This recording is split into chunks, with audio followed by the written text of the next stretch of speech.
I thought she was.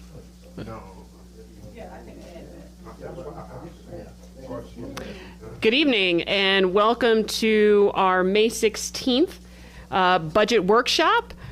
I am Mayor Bianca Motley Broom. We have a quorum present with council members Karn, Arnold, and McKenzie. And the first department that we are looking at for this evening is the FAA. Good evening, Mr. Wilkerson. How are you? Fine, doing fine. Good to see you. Questions on the org chart? Get to the page. Slow down. Slow down. Oh, I'm sorry. I apologize. I'm sorry. FAA, no org chart. All right. Questions on page 1? So you're the only salary in this, right? From us. I know you got your contractors. Yes. Well, also my employees, there's 4 of us. So you got four. Oh, sorry. So there's 4 on your team, Yeah, and then you got the rest of all the contractors. exactly right. And that's been that way for all these years, Joe.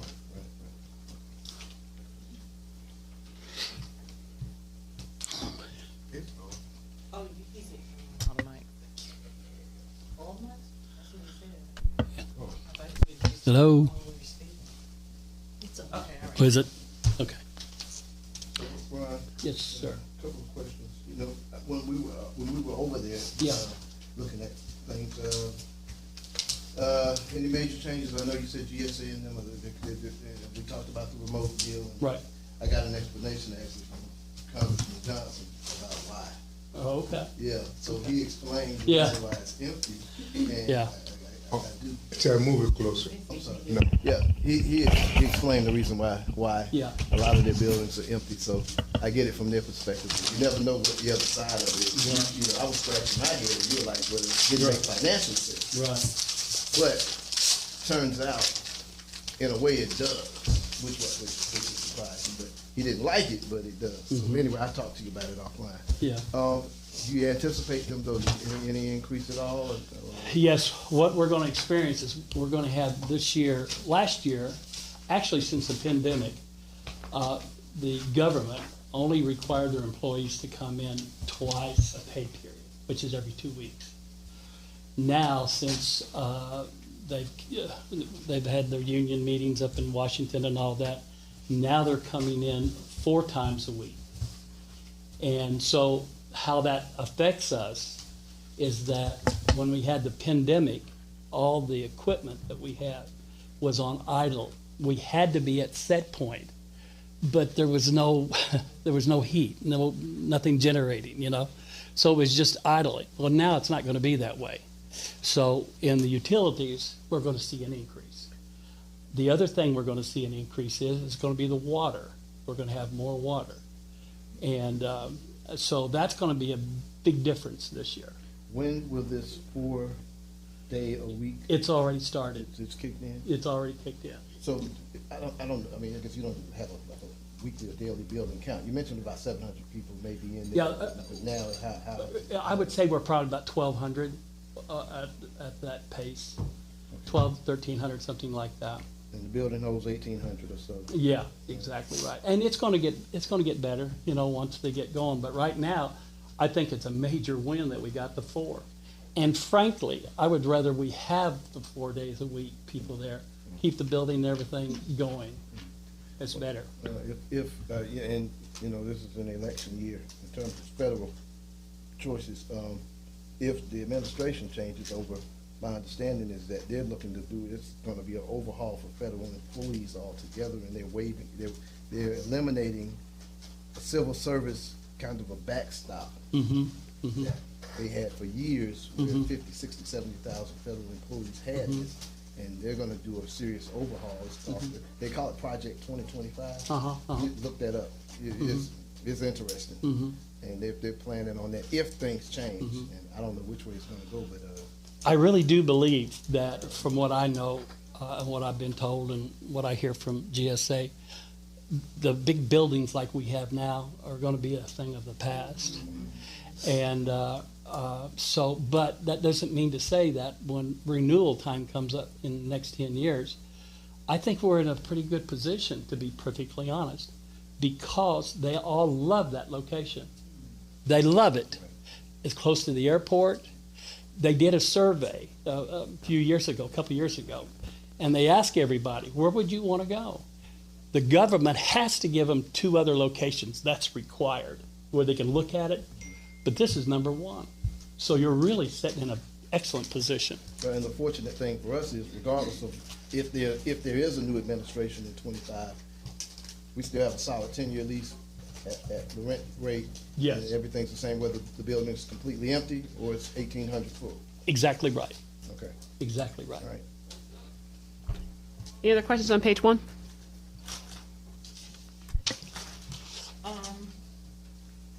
Excuse me, I have a contact that's acting up on me. 526590. Can we talk a little bit about that? Page Yeah, one. contract miscellaneous. Oh, Okay, I'm looking- I'm on the wrong page. I Oh. told you my contact's acting up. I'm sorry, no more on page 1 now. Okay. Okay. Page 2? Right. Page 2 is the item that I just mentioned. 526590. Contingencies. Yeah, that was me. That's revenue over expenditures. Yeah, in excess of expenditures. Do you normally have contingencies in all of your budgets? No, not really. Well, there is some contingencies, but not very much, no. Okay, I'm assuming, like most other departments, you don't actually spend down to the last penny of your budget? Let me tell you something. I did a little research, and I'll just show you real quick, and I'm real proud of this, by the way. Our company is one of the largest in the Southeast. I think everybody knows that. Colliers. Colliers International. And we do about 22 million square feet, if you can fathom that. But our numbers are, and have been for a long, long time, here it is. I called them up and I said, I want to know what the Class C office building, what it costs per square foot. You with me? And so what they did is they did an evaluation of all theirs. And out of that 22 million, I would say there's probably 8 million that would be Class C. That's what that building is. That's a Class C because of the age. They said that it's $7.60 cost per square foot. Now, this is really important. Now, listen to this. This year's, the one we're working on right now, is $6.61. That is fantastic. Now, let me also show you. Back in 2021-22, $6.36. That's really that's phenomenal. 2022-23, $6.49. I'm proud of that. And that's just because, and I'm going to toot my own horn, because that's because I know what I'm doing. I'll be honest about it. The next year was $6.41, and this coming year is $6.87 or 86. I think that's pretty fantastic. So I just wanted to share that. Ron, Yes, sir. do you all keep an SLA service level agreement? What kind of figures do you maintain? Excuse me. I'm sorry, I don't. SLA service level, Yeah, it's, agreement. Yeah. What kind of level do you maintain in that building? I keep a high level. I hit everything. No. In fact, this year we're going to have to shampoo all the carpeting that's required in the SFO. Okay. And that's every other year we have to do that in the common area. I keep it, I watch it like I watch it carefully. Okay. And that's the other reason I think we control our cost, because we watch stuff like that. Any other questions on page 2? Page 3 is just totals. Budget transactions? Can I? Oh, sorry.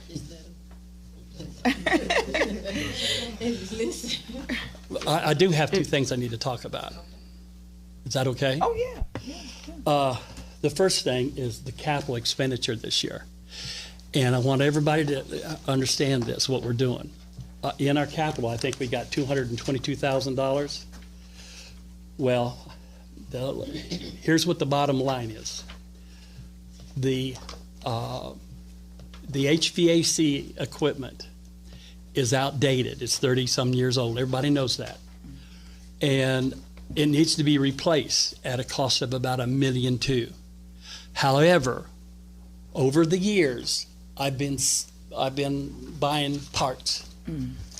And I got them in a shelf, and I have probably, and I'm real proud of that, I got about $15,000 worth.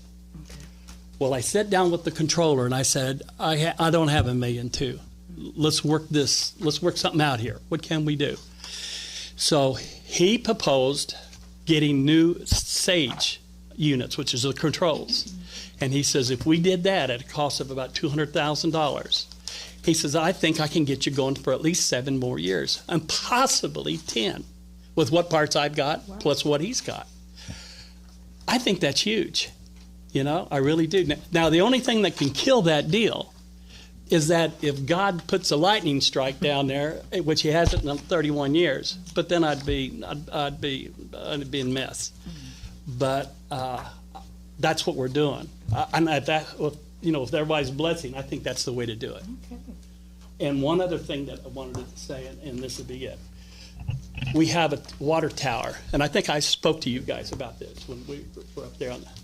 And there's a tank underneath it, and the tank is leaking. Now, a cooling tower costs $350,000. We're not going to do that. We don't need to do that. All I want to do is, I think it's like $7,000 or thereabouts. I want to seal that. I want them to go in there and get all the water out of it, and then we're going to solder it where it won't leak. Isn't that in your budget? That's in my budget, yeah. It's in my budget, yeah. But I just He wanted you wanted guys to talk to know. about it. He wanted us to know. I just wanted you guys to know about it. Yeah, yeah. That's good. That's good. Yeah. Thank you. Yeah. Thanks for sharing that. All right. Anything on the transaction report? Any questions on that? Okay, thank you.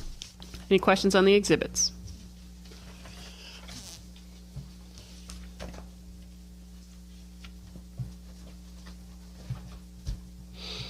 All right. Moving on to legislative office. Done. Thank you. Oh, Thank you. life is good. That was fast. I'm out of here. All right, have a great evening. Thank you, Ron. All right. Fellas being here all night. Take care. Take the money and run. All right. All right. Questions on the org chart?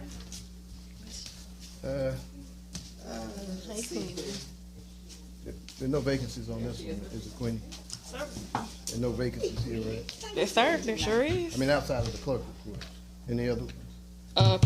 Custodian part-time. That's right. We got one part-timer? We don't have one. We just have full time. Have we, Yes, yes, custodian part-time. how long has that been vacant? This time, about since last September-ish. Over a year? Yeah, well, About half a last year. September. Okay, half a Yes, year. sir. A little more than half a year. Yeah, 8 months. Is it salary, or is it, what is it that we, what is it? Probably. So the part-time custodian only comes in about 3 times a week, so about 15 hours per week. The last applicant we did interview, they want full-time benefits. Okay. So that's really the You hiccup. don't get many, what does it pay? I'm looking it up right Is she? Right, yeah. Right. We have a list of that. Yeah, that's what I'm trying to. Oh, I see, 21,498, Oh, shoot. that much. Wait a minute, what? Custodian, it's on the top list of $21,498.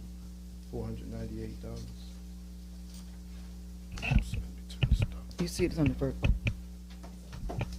It's on. It's on right now. Yep. Oh, the green light, I don't see the green Yeah. light. I have so many different reports. I know. I have different numbers. Light up green. This one is 21,000. I don't know what it is on yours. That's different numbers. Sometimes. 21,498, okay, yeah. $499. That's what we have budgeted. Okay. Yeah, because so this one has, this particular report has the part-time custodian position at 21,000.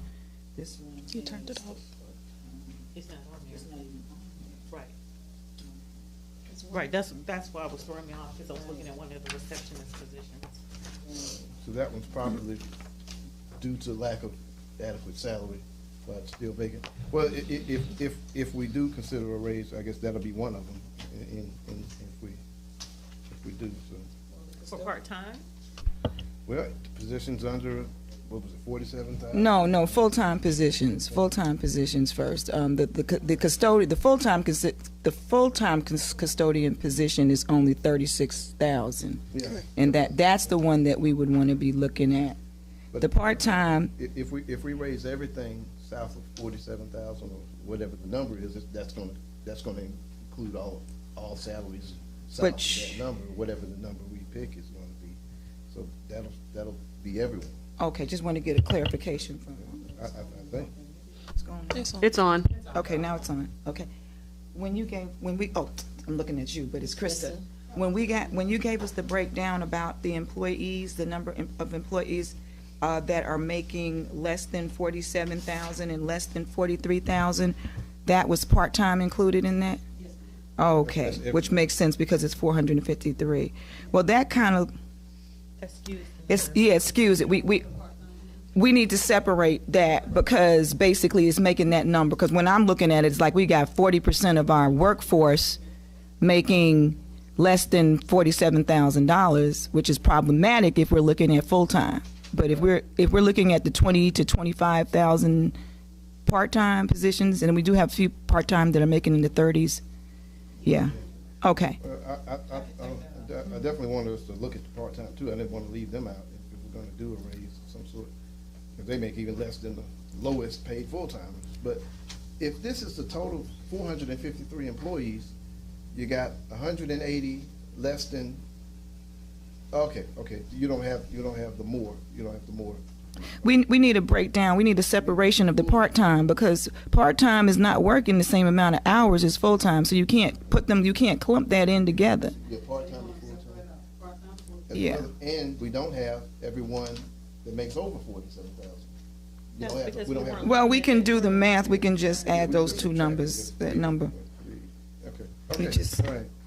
subtract it. Yeah. I didn't realize that number had that. So it's going to be a lot lower. Okay. Questions on page 1? We'll come back.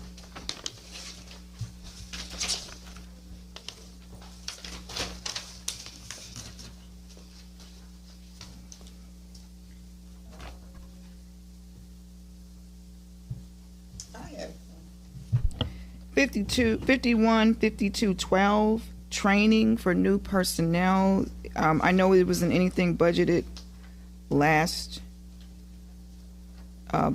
year, but is $1,000 for training? I mean, or what kind of training are we looking at in terms of for new personnel? And considering that we do have an opening in the clerks, what are we looking for? Is it just sending it to classes or? We have an additional line for training. There's a different, okay, so this is Yes, just, an this is just additional. when you're new, when they Yes. do go through the, okay, Yes. okay. Yeah, I see the training down there, okay. Any other questions on page 1? Yes. 51, 50, 30. The part-time. Are we anticipating that we're gonna get another part-time? What's happening on that line here?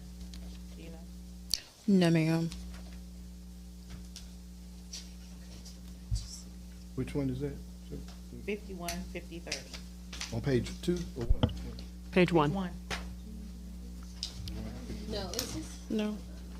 Is it because that number is including Well, the that 3 would- part-time positions that we have? More than likely, it's a 3 part-time positions. Mm-hmm.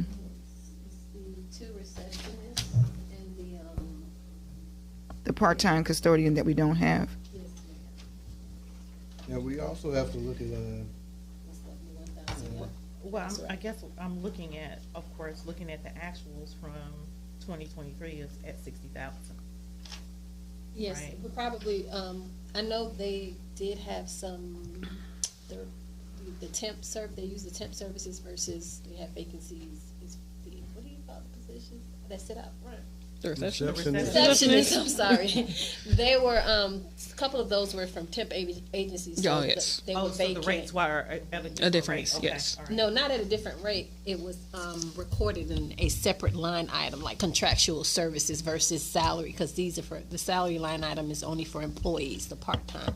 Gotcha. Where your temp services, they're being expensed in a different account. So you have a budget savings from what was budgeted based on, for the receptionist positions. So that's the savings in vacancies that you don't see at the top. So you'll recognize that expense in a different line item for the temp services. The vacancy of the custodian? 'Cause Receptionist, there were some vacancies in the receptionist area as well last year. That's why I asked, what are the vacancies? So No, that was last year. Councilwoman Oh, McKenzie was referring, no, excuse me, Arnold was referring to 2023 Okay. actual expense, that it was 60,000, and that's because they had some vacancies. Okay. Queenie, question, all right, so our executive assistants, they're in here too, right? No. They're under executive. You all They're removed under them. executive. Okay, but we're here. Yes. Are you on page one or Right, two? right. Okay, got it, all right. Now, we haven't talked about what we're gonna do in terms of configuring there, because it's obvious we need a little more help over there. And I know we talked around some scenarios or whatever, but whatever we come up with, which we haven't come up with anything definitive, but whatever we come up with, we gotta put up some money towards it, so, just something to think about. We already did executive, but we gotta figure out if we're gonna circle back and put some more in case we wanna make some changes, or we need an additional, person or two, or whatever we're gonna do, if we're gonna do some part-time or whatever we talk around some scenarios. That is budgeted, How much is budgeted, how much additional is budgeted? a position and a half. Well, you might wanna budget for, I'd budget for 2 or 3 positions potentially. Now, we may not use them all, but we don't, did you budget for full-time, a One budget full- and a half? One or- full-time split between VITA and the legislative office, Okay, and then a that's, part-time just for legislative. Right, that's Sean. Yeah. And that's the person, Well, you then need to another budget- person you need to that's budget for coming. At least two more part-timers up there potentially. So, well, I guess theoretically speaking, 3. Now, that's if, whether or not we choose if we want them or not, or if we want to make any changes, we need the money so we can make the decision when we feel like making the decision on it. So I think you need at least 3 part-timers in addition to the 1.5 in there, so we can make a decision without having to go hunt for money mid-budget. Does that make sense? I mean, Yeah, well, I mean, I've already asked, so I mean, Althea, so where's that going to show up? Because we didn't see it in executive with, so, I mean, where's that going to, because General government. It's gonna, we talked about it. it's not in this at all. It is, not in the department you're looking at now. There's a separate department called general government. Okay, we're going to get a, are we going to get a, We've already gotten there. We've already done that. That was Also, first we day. did that, you're right, we did that a few First days day. ago. oh, okay, okay. So the I just don't remember, I don't remember looking at additional that thing. funds should go in there, in that, No. or in the executive, Under executive, once, with the rest of the Yes. executive assistants? yes, they will move to that. So it's going to go from general government to executive? Yes. Okay, that's what I was, All the positions okay. will be moved to the respective departments. Okay, so Okay. if we put enough in to go from the 1.5 that you have allocated to 3 additional? Part-time, Well, 3 full. there are 5 of us, and I don't know how we configure things, but you want to, now that's in addition to the 2 we have. You're adding 1.5 in addition to the 2 we have? Yes. Okay, so, So that 1, gives you your 2, so, 3 part-timers. right, so we've got, okay, so we may, just maybe 2 more part-time slots, just in case, or money for that, whether or not we see a full-timer or a part-timer or whatever we have. Then we got enough to cover everybody, or thereabout, right? With whatever way we can, if we reconfigure things. So with the addition, we have the 1.5 that's in addition, so we're adding 3 part-time on top of the We have two You have currently. two full. Yes, You have 1.5 budgeted. yes. So we add another 2 part-time money slots. That way we have enough to have enough bandwidth if we want to do, if somebody wants full-time or I only want a part-time or whatever we want to do, we got enough and the rest goes back in the pot. So you're saying 4 part-time altogether, because really the one Potentially. that's a full-time that's shared between legislative and VITA, Yeah. only 50% of that salary comes from, so it'll be four part-time people. What she said. Yeah. Okay.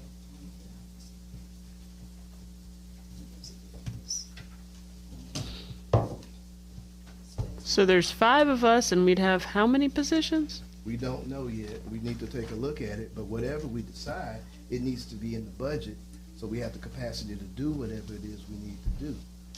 We may not use it all, we may use some of it, we may use 75% of it, we'll see. But we need it budgeted so we can make a decision and have the funds to make the decision. Ms. Fuller Bradley, what's your understanding? We currently have 2 existing, 2 full-time.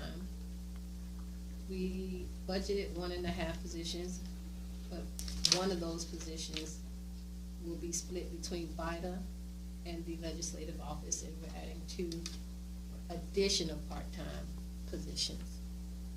I thought she just said 4.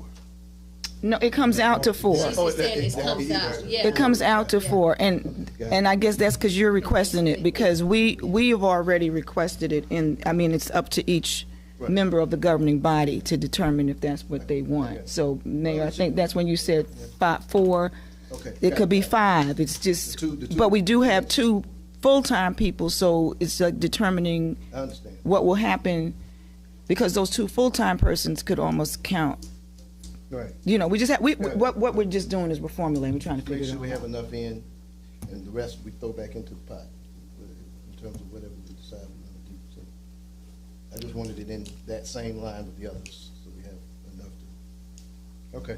I'm still not clear. Can you stretch that out, Ms. Fuller Bradley? Again? We currently have 2 full-time positions. Yes. What we have budgeted, an additional 1.5 positions, which is one of those positions is split between VITA and the legislative office, and then we're adding 2 additional part-time positions under legislative. Okay. Thank you. Questions on page 2? Did we finish page 1? I guess we did. I have another one, I'm sorry, on page 1. Yeah, I thought I did too, but It was 5165.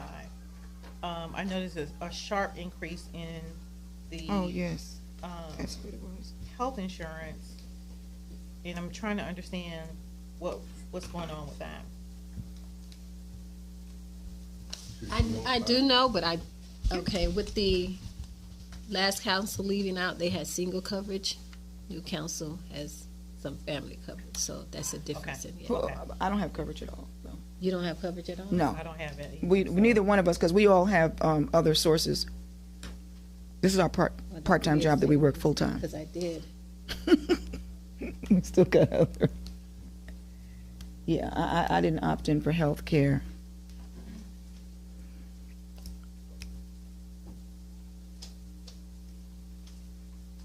So that may be something we can Yeah, adjust. yeah. Okay, we just now Yeah, save some money. Definitely, yeah. Woo! Good catch. That pays for the part-time staff. I don't- We just now paid for the I part-time. don't think the transition changed anything, because I don't think either of the council members who transitioned out had. Well, No, what I the, added. yeah, she added, so it was like Oh, 59,000. there was an assumption. Yeah. that- Yes. Oh, okay. I She's see. budgeting, yes. It I see. was, yeah, it was 59,000 in 2023, and then actual for this year is 2024, but that's basically only based, that number might be wrong, because these 2 members of the governing body aren't receiving any benefits from the city. Right, and the 2 that you replaced didn't either.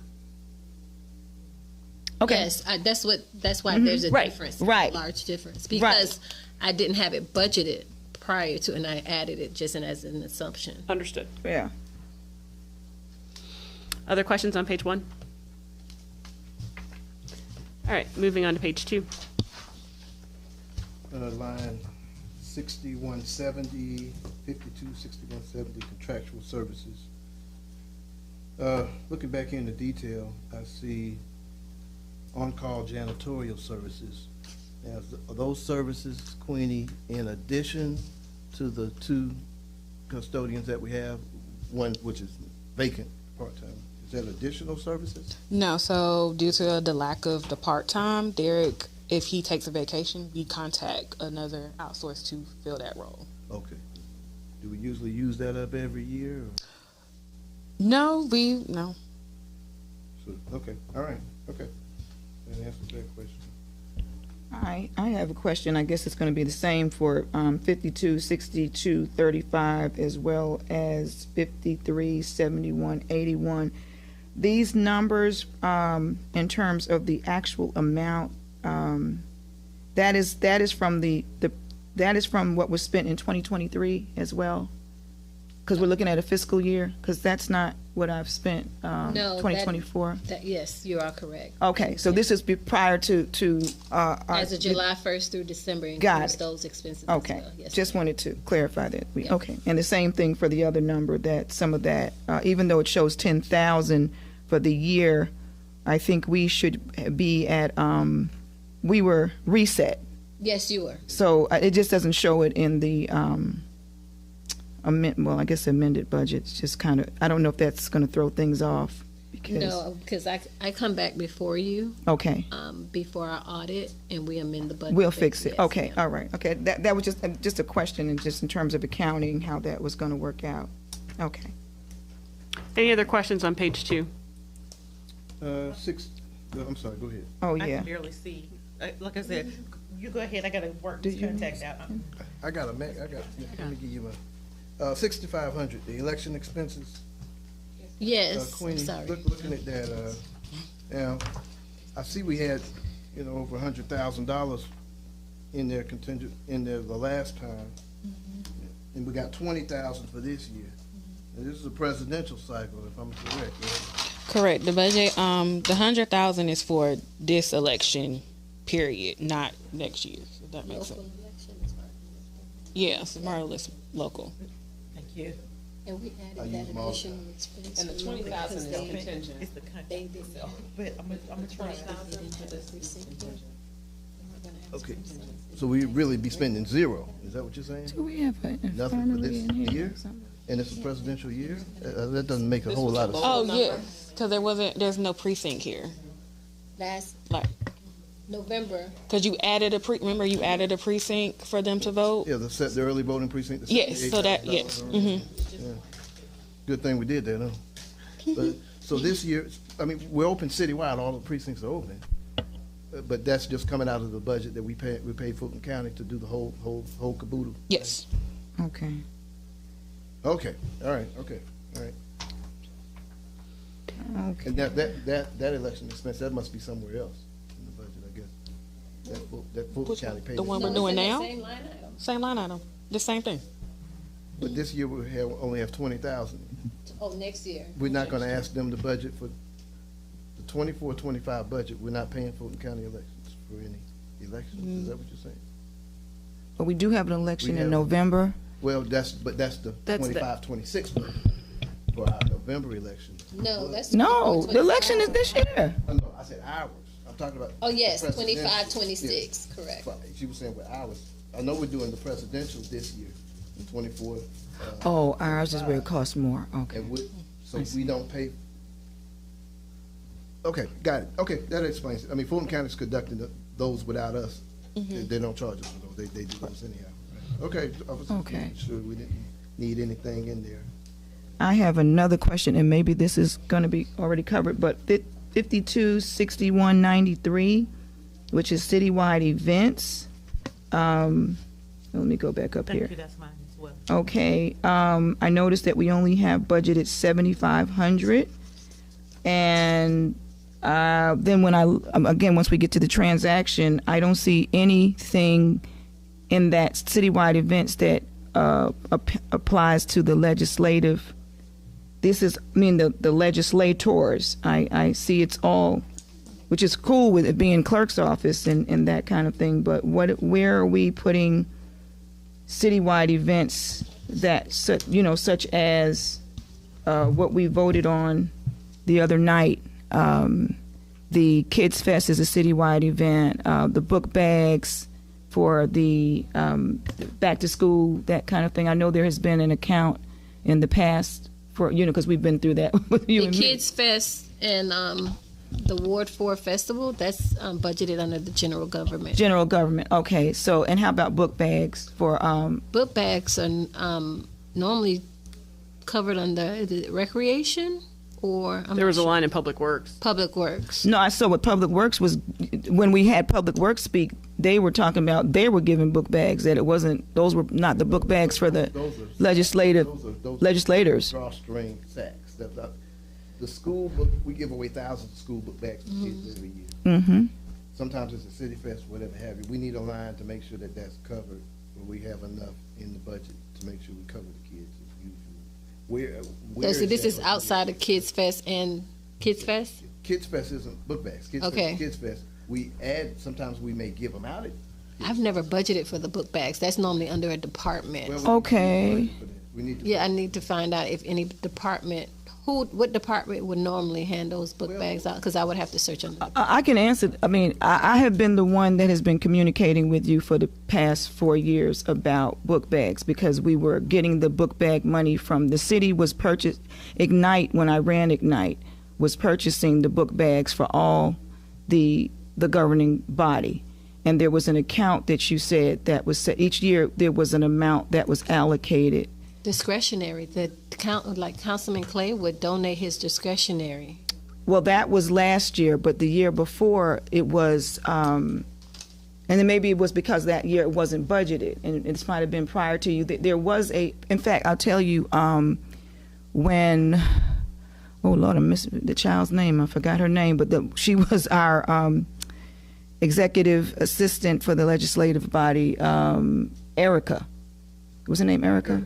Erica used to order the book bags and all those different things, and I don't know. And then, like I said, when I first started through Ignite, I was told that the city, we had to find out what was budgeted for each council member and the mayor for book bags, and. Okay. But regardless, I think that's what we want to do. Is there a budget? Well, they're going up. They're not going down. I would always spend at least $2,400 to $3,000 a year purchasing the book bags, and that was about 100 and something book bags per ward. So I'd say probably $20,000 to make sure we. 20,000. Book bag? No, we don't necessarily need 20,000.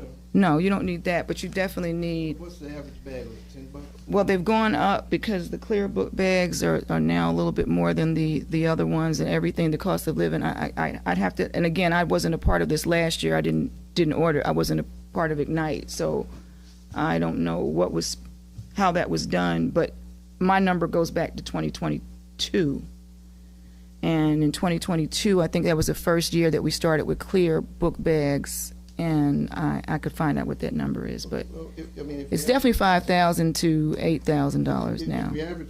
If we average $12 a piece for the bags, I don't think. Oh, it's gonna be $12. About, yeah. What, 500 bags? Mm-hmm. Something like that.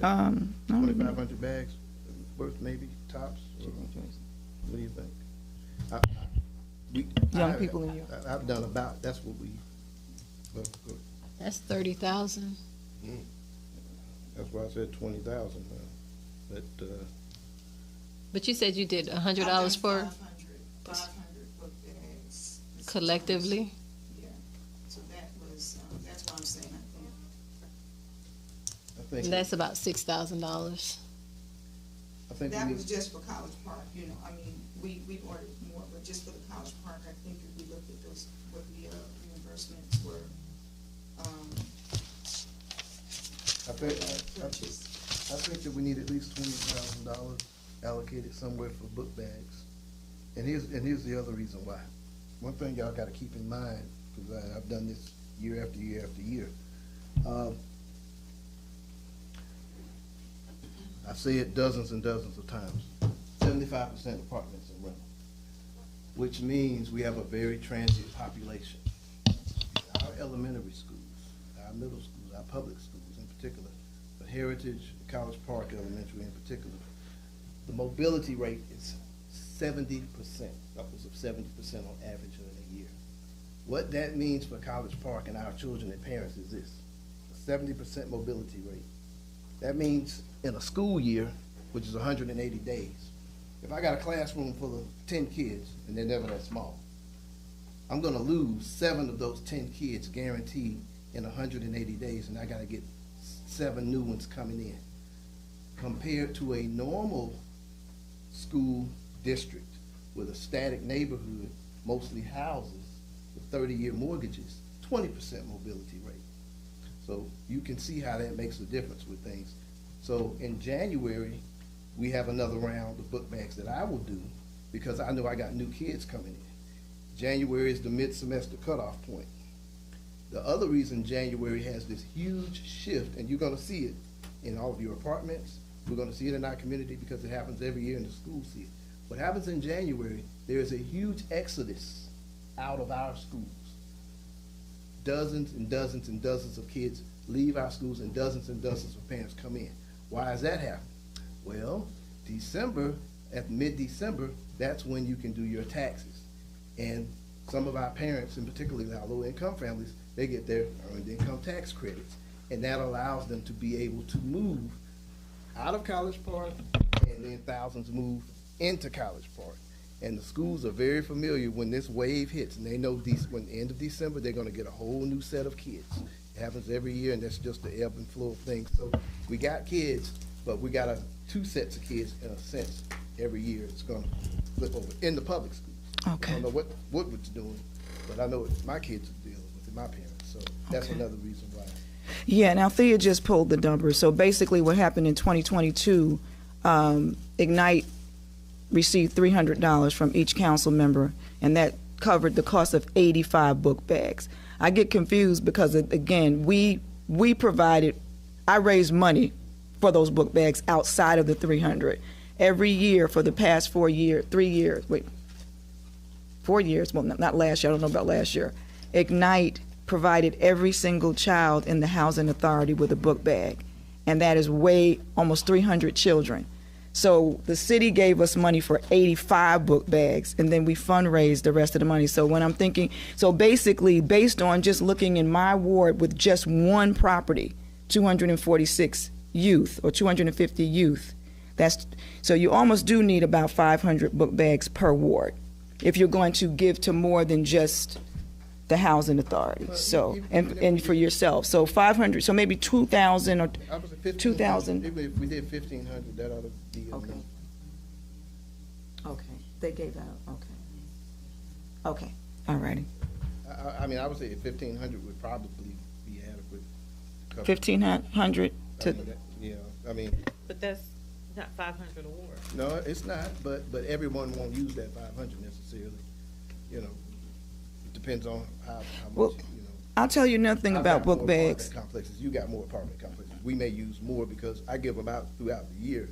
I go to the PTAs, I go to this, I go to that event, and I tend to end up with more because I got more kids around me. Lakeshore and Ward 4 may not have as many kids around, you know, I mean, it just depends. So basically, I think that I will tell you this much about book bags. I mean, I think it's a nice gesture for the city to do this.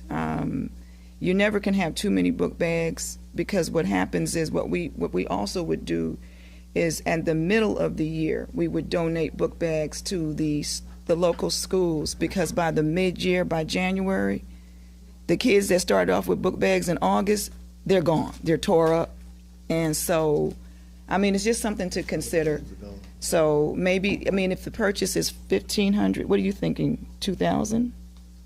Or, I mean, I know I could definitely use 500 book bags in Ward 1. And if I use my discretionary money, that would take quite a bit of those funds. So,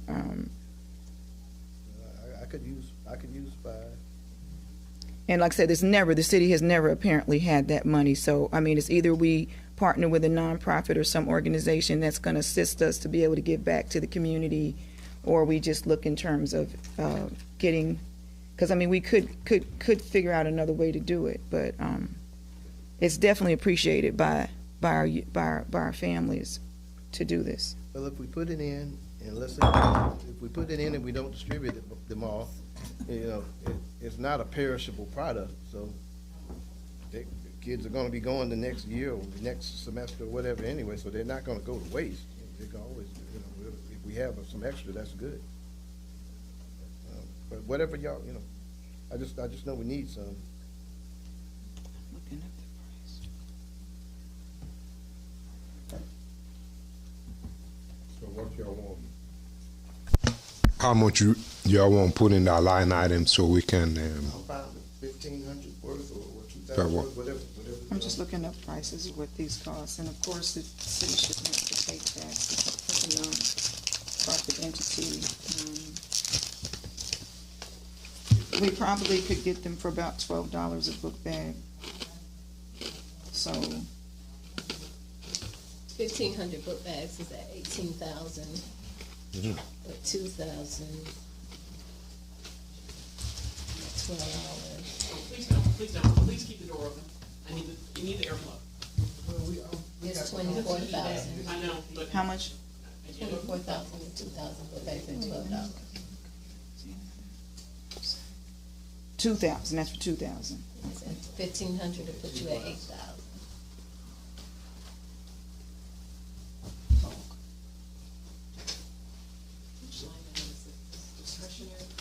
No, that would be, citywide events under general government. 24 divide by 145 $145 by 24.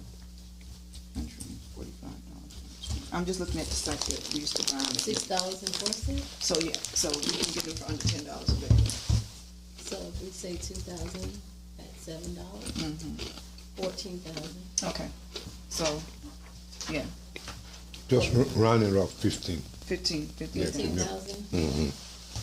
So 15,000 would get you 2,000 book bags. Like I said, they run about $150 for 12. I mean, not for 12, for 24. Numbers for 1,500 bags. What did you say? $2,000. About, Because we said 145 divided by 24. That's about 6,000. So that's 400 apiece,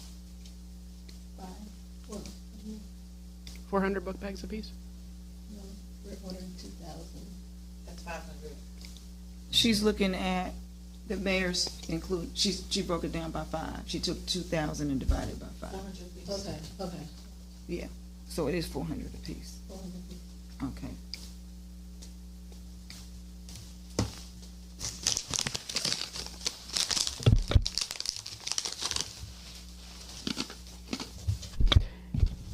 So that means, Mayor, you actually want to do a book bag giveaway as well. So page 2. Any other questions? Okay, no. I answered that already.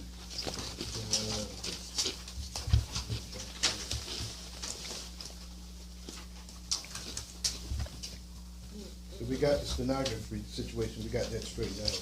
Well, that's okay. Right? Technically, no. The stenographer company that has been transcribing for us, they actually would like 50,000, so I need additional 25,000, and I would prefer to keep them. They're doing a great job. Asking for double though? Councilman Carr, to be honest, no one does verbatim minutes out of all the cities. We are less than 1%. I didn't think verbatim minutes made sense when if you have a stenographer that can do the basic summaries with, you know, but I had said that before, and Ken and Ambrose wanted absolute verbatim, and it didn't make a lot of sense to me, but if y'all want verbatim, we got verbatim video. I'm happy with the quality of the minutes that we're getting right now, and until at this point, I think I prefer to keep it like it is, because we really kind of need to know what we said, and sometimes the summary can be difficult even for the ones summarizing it, Okay. because Right. they have to use their discretion. Right, gotcha. Understood. So, and like I said, these last few minutes I know she's sitting right there, but they've been doing a fantastic job. So, get what you pay for.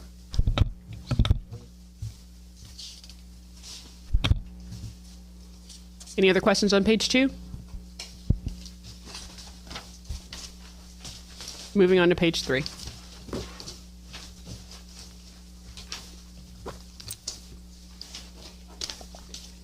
Transaction report.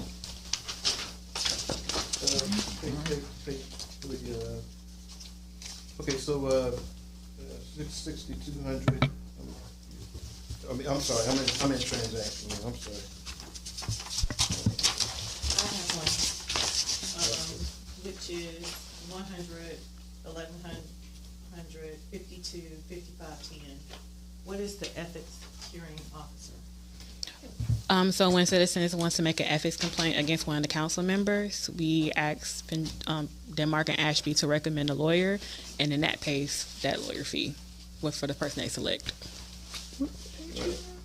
Transaction. I know, but where were you? Oh, we are on Transaction. Page 1 of the transaction? Yeah, page 1, transaction. One of the transaction report.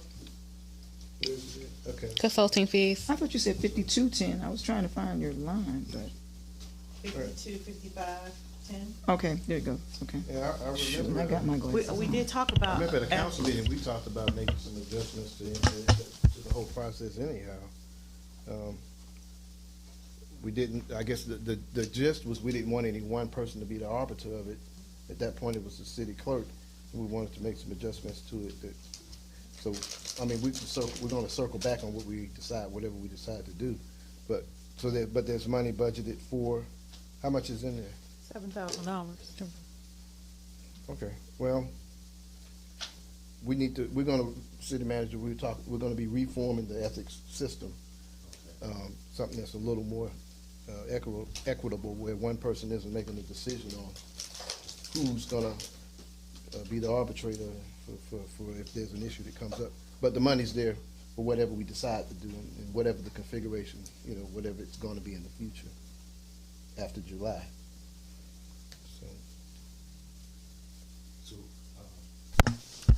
$7,000 will be enough? I guess so.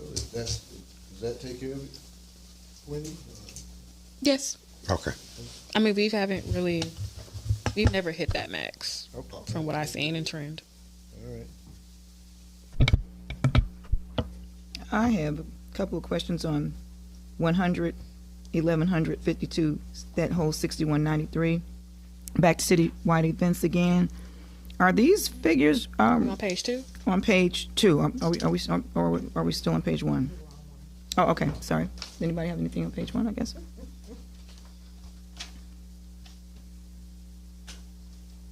only had that one item. All right, page 2. Back to one, the recall off-site document storage, 6170, about the middle of the 6170s. I was on page 2.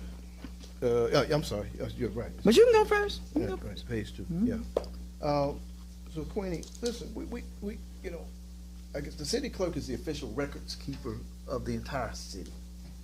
Now, before I got back, the city clerk kept up with all of the city contracts, the records, election stuff, all the same normal stuff. But we have to hunt all over departments to find contracts. I thought the clerk's office used to be the repository for all of the city contracts, so we could go to one place and find, if a department head was looking for this or looking for that record. Is that still the case, or are they still scattered all over? No, they're still scattered. I asked for departments to send me their contracts. They don't. Okay. Well, it may not be just as simple as you're asking, because obviously if they are ignoring you, but city manager, at some point, we want to look into that. The city clerk is the keeper of all the records, and we want to figure out how to consolidate everything and it's going to take a minute to get that in line and get a system in order, I guess. But we want to be able to have the records in one place. The second question is, in terms of backup stuff, if someone needed to go back to 2000 and 5 for some kind of record. Councilmember, could you get closer to your microphone? Oh, I'm sorry. We had to go back a little further. Now, we used to have an off-site storage where we had, physical boxes where we hadn't done everything on the microfiche and digitized everything. So I know we only go so far back or whatever have you, but we used to have some kind of storage for older records. When I say older, 05, 06 or whatever have you. I'm not talking about, 1980 or 1990 or anything crazy. But do we know where that stuff is? Do we have a hold on any of that? And if we don't, we need to probably reach out to. We can reach out to Lakeitha Reeves. We can reach out to Melissa, and they know where we used to hold that stuff, and with the physical when we used to have physical, and wherever we had it stored, it may still be around. But I want us to be aware of where our records are, and there's so many new people around here that, to be quite frankly, we don't know a lot of the time, but we need to know. So Mrs. Reeves is going to know, she can recall the last place where we had storage, where we had things here or there, or whatever have you.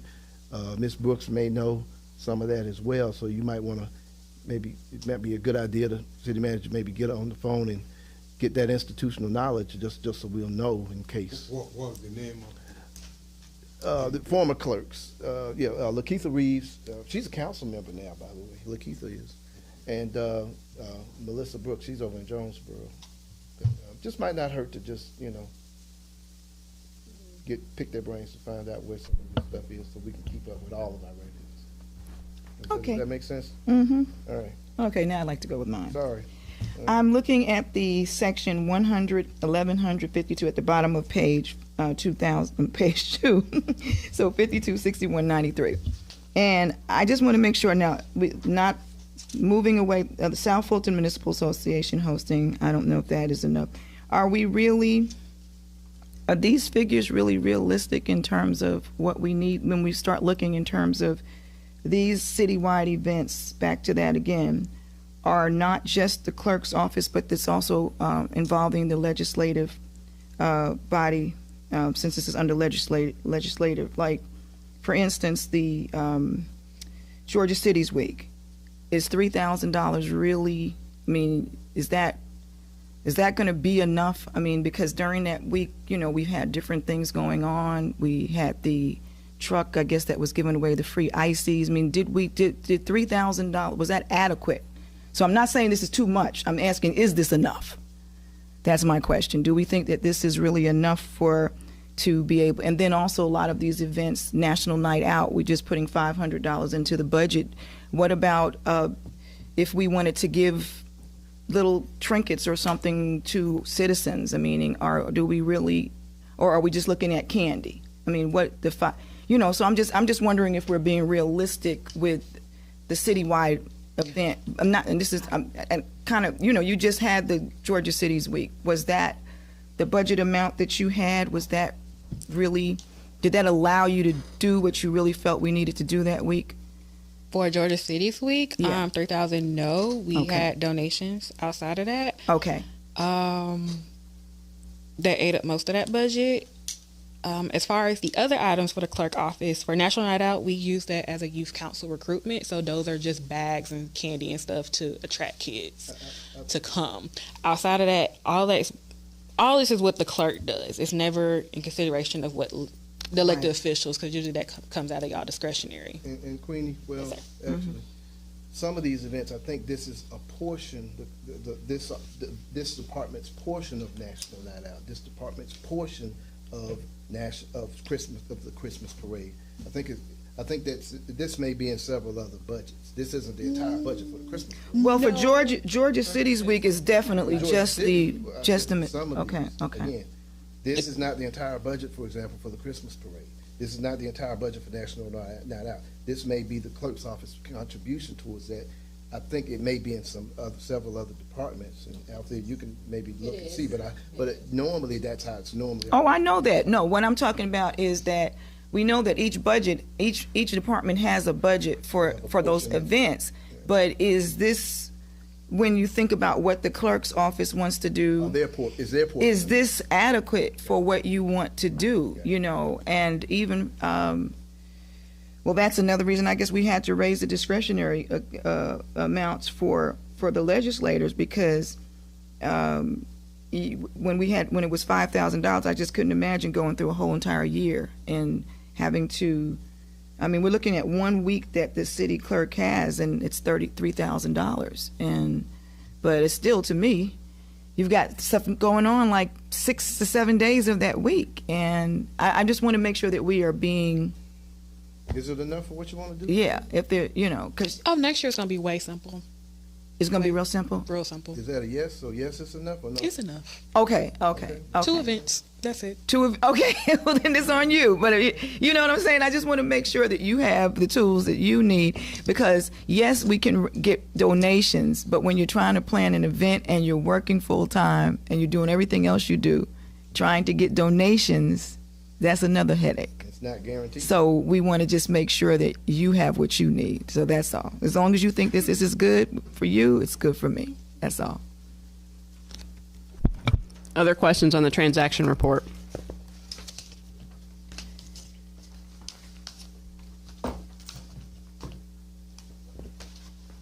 So GMA and all of this is just for you all, not for all of us, obviously. Correct. Just your portion. Right? Okay, I just want to make sure. Well, being that we're in this budget, right? You have your own training item. Right. We have our own. Right. Okay, just wanted to make sure and double check. Nothing's moved around here. On page, I'll wait till are we going page by page on this, or we're just going over? No. Okay, page 4, 100, since we're sitting here right now, 1,153, 70, 30. Again, is that realistic? Is this just council meals for council meetings, or are the meals that are being provided during all of these meetings included in that amount? Yes, council meetings, budget, everything. special call, everything. Okay. I want to go back because we moved from page 2, and I wanted to ask a question in reference to item 100, 1152, 6110 on the public officials Apex insurance. Yes. That Krista can speak more on that. That's to cover the elected officials, general liability. Yes, that's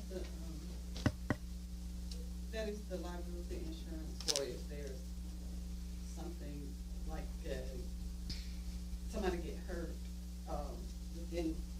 No, that's the problem. This is the elected officials covered. Well, no, there's a coverage.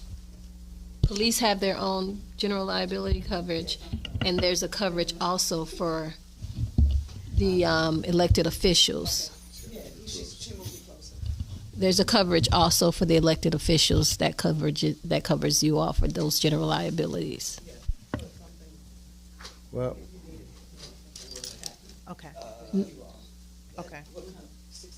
Thank you. Well, who knows? While we're on this page, while we're on this page, 5260, 6130, Lord, 6130, the dangerous dog tags. So I see we got $100 in here for that. Now, y'all handle all of that, is that right? They apply with us, but we haven't had any apply in the past years I've been here. My point is this, city manager, we've talked about that. The dangerous dog ordinance is not enforced, is almost non-existent in College Park. I remember Councilmember Clay read a Jeremiah, one council meeting when Surveiller was there. We had literally 0 dangerous animals in the city, technically speaking, because no one's enforcing this thing and no one's looking for them. And we've got to tighten that up. And I just want to make sure the money's going to be there for it, because hopefully after July with this new budget, we're actually doing what we're supposed to be doing when it comes to dangerous dogs. And we've talked about it before a couple of times, and it's not happening. You can have any kind of dog you want. The dog doesn't have to have the insurance. The dog doesn't have to have their shots. They don't have to have anything. No one's checking. You know, and we have to be checking in with these apartments in particular, where a lot of these dogs are, and they tear up these apartments, and they're not supposed to be there without the dangerous dog ordinance requirements, the insurance, the tags, the chip, all of those things that are required in the ordinance. We've just letting that whole process fall off, and it's not being checked, it's not being followed up, people aren't being cited, and technically that policy says if that dog doesn't have that stuff, we are supposed to confiscate that animal and take it to the pound until that owner can get the stuff for it. I mean, and that's just how we had it set up, but we don't do any of those things. We haven't been following our own policy on that, so that's something we need to look at. So, see, the minute one of them, you know, mauls a kid, and then here comes everybody. So I'm not just saying it for conjecture. So let's just keep that in mind, because that's a public safety issue that we are largely ignoring. So just keep that in mind. Okay, sir. All right. Additional on the budget transaction report?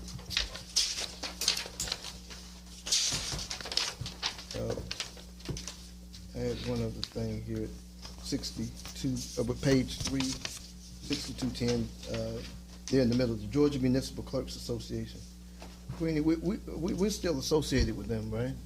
Yes, of course, Okay. always. I want to, I know I want to look at maybe reaching out to them, I guess, before GMA, and at some point, and seeing what, you know, I guess talking to somebody over there that, you know, is on the board. I know Shavela used to be on the board. I know she was on the board. Yes, sir. She was our District 3 representative. Okay. Well, do you have contacts over there? Yes. All right. Well, might not hurt to just have maybe get with the city manager, and you know, maybe you can get a contact or get them on the phone and kind of talk through our situation with the city manager. Does that make sense? Yes, sir. Okay. I know I know you had looked into it, but she's directly connected with them. Is that right? Yes, sir. I see them You are? regularly. Yes. So maybe she can get you into that group since they're members, and make it, yeah. So something to. All right. Okay. Additional budget transaction report questions? For the subscription and publications, is that for publication subscriptions for just the clerk's office only, or is that like shared subscriptions? I know Councilman Carnes, what is it? Yours is US Today and the AJC. It's not listed in here though, but those are usually what council acts. Oh, so these are for the council subscriptions. And we have some missing. Well, we normally get council. We get the newspaper. You know, I get the AJC. Everybody's gotten that over the years. Chuck used to get that and something else, another paper of the Atlanta Voice or the Atlanta Daily World, one or the other. He used to get that as well. Also in a magazine or two, whatever, you know. So we all used to get that. Remember I asked y'all about that? I said, y'all need. I gave mine to the assistants. Oh, okay. So I guess the question is whether or not if they were, if anyone engaged with them when this was put together, to ask them about the list of subscriptions that were submitted to them. You know, and speaking of subscriptions, one of the problem with subscriptions is we get a lot of subscriptions from folks that are no longer here. I have seen subscriptions for Terrence Moore. I've seen subscriptions for Artie Jones still. I've seen magazine subscriptions for former council members that we still get. And I don't know if we're still paying for that or not, because some of the books were free type books. But Sure. I don't know how we do a roundup to true up where we are with the subscriptions, because they're going to keep sending it if we keep paying it, even if the person's no longer here. So, for instance, you know, is Michelle Alexander still getting a subscription to so-and-so? We don't know. We don't, and I'm not pointing this at you, but I'm just saying, you know, it's just something to look at in terms of. And Councillor, on that, Melanie, I believe, work with Rhonda, you know, and I can let you all know, you know, Yeah, Melanie, did Melanie work with you as to what, do you have any update you want to, Well, if a department has subscriptions and so forth, it's not renewed automatically. The department then will be sending the paperwork. So if they don't send the paperwork in for it to be paid, it's canceled. So it's not like an automatic, you need a credit card on file in order for it to be that way. We don't have to use any kind of credit cards on file for that. I'm not sure what the end result of her report, but I did assist her in generating a report of all of the things that are charged there. But it's other things besides magazines. It could be more so like IT issues and things. There were just a lot of things in that category because it's publications and subscriptions. Does it make sense from a cost-saving measure for us to have like a bulk subscription? And what I mean by that is, or have a license that is available to anyone who wants to have access to that subscription rather than each department paying for individual subscriptions. Yeah, I mean, that sounds like cost savings to me. Yeah, whatever. That way, Come up with you know, something. if we say that College Park is going to get USA Today, then that subscription is available to any and every employee who wants to be able to read USA Today. If it's the electronic version. instead of you paying 200, you paying 200, you paying, it But doesn't, some of them it be allowed to doesn't share. then make sense. Yeah, some of them you should be able to share on the email version of the things. I think it should be, yeah, that's a good idea. okay, I know the instruction I gave her was cancel all of it.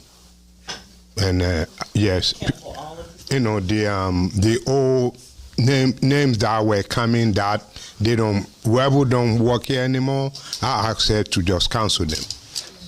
Okay. I'm just saying that if we find that, in the clerk's office, they want USA Today, and, in the executive office, they want USA Today. USA Today is needed, in public works and so on and so forth. It makes sense to then get one subscription that is allowed throughout the organization. That's just my recommendation. And you also have I was just checking before I spoke, you also have companies that you can order different magazine subscriptions, like there are companies you could order a subscription for different magazines from. So you get one account with them, and then you say we want to get we want to get 2 subscriptions on this magazine, another one that other. So that may be another way to go, so that everything, all the purchasing is coming for all the magazines is coming from the one central location. So that's just a thought.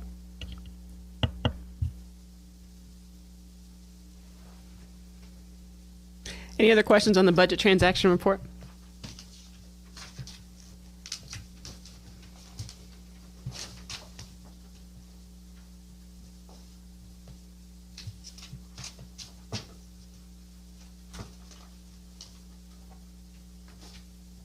Questions on the exhibits?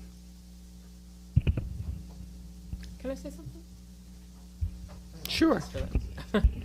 Okay, as the standing and department head for Queenie's department, which is the city clerk's office, one of the things that we have here that was not funded was a raise for Queenie. I know that in other days, Councilwoman McKenzie has advocated for people to be paid fairly. Queenie is in this position. She is the deputy city clerk. We've talked about the importance of the clerk's office, and that is the keeper of all of our records. We certainly have a rush on all of our records from any and everyone, but she does so much more. If we were to outline her position, it would take quite a while. That said, I think that we don't walk around wearing our credentials on our shirt, but Queenie is sitting here with a master's degree and is making about 10 grand less than East Point in the same position, and up to 30 grand less than others in this similar position who don't have the same credentials. So as we look at training, different certifications and credentials that she and the former city clerks have had, I do think that she would be a person who'd be in line for her 10% raise. So I am going to advocate for that for her. Well, I'm glad you brought that up because when I was going through the packet, that was my concern. And today I didn't bring it up, and I didn't. But I totally agree. I think that for the services that Queenie is providing, our deputy city clerk, and then I look in relation to what the actual city clerk would be paid. I think that and especially now, all that you're doing and what you've been doing. So I would advocate for 20% instead of 10%. Queenie, you had a master's degree, right? Yes, sir. Thank you for the 10%, but I think it should came be in in the 60s. What is it in? Public administration. So a bachelor's political science, master of public relations. You're doing So, a whole lot more stuff with it. oh, I could. All right, and I know you're under 50, right? Oh, I'm under 30. I thought it was 30. Oh, she was talking about her age. She's under 30. I'm 30. She's not under 50 in her pay. I'm talking about your pay. I was like, girl, are you part-time? You are under 50 years old. Of course. And let me just make another case in point, too. She is also, Councilman Carn, she is also paid hourly and not salaried. And this week, I signed off because of the budget meetings and all the things that she takes care of. Many times there's work done early in the morning at home, and I signed off on roughly 53 hours of overtime. So if we want to pay her overtime instead of what she's worth, then that would be how we do it. Okay, well, you stop drilling. You don't struggle. 20%, absolutely. 20%. All right. So that should be 12,000. I mean, well, 10,000, at least $10,000. 20%. We're going for 20%. It's just a 10%. I mean, it's just a $10,000. It would meet what East Point is making. Yeah. So that's when you said she's 10,000 lower. I just can't see. I couldn't see 10%. It has to be 20%. We definitely don't want. Yeah. Yeah. Okay. So that's down, right? Okay. Dr. Manuel, you okay with? Yeah, I mean, Okay. we've talked. Okay. We've talked about it, and as I've stated to her, it's something that council is looking into. She had asked for 10%, and I said we're going through the budget cycle right now, and Yeah, you've got that authority. I know and realize that, but I just don't want to give her something, when I know we're talking about looking at a broad band of salary and yes. That's right, because it would have been 10% when it should have been 20%. 20%. Yes, and I did talk to her, and didn't we make that clear? It's 10% the city manager's. Yeah. Right. Yeah. Right. Any questions on the exhibit?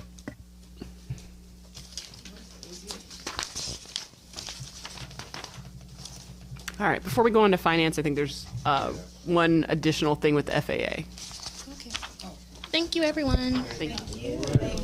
Congratulations. Thank you. I received this about 2 weeks ago. Hey, can I get a loan? She said, yeah, leave me alone.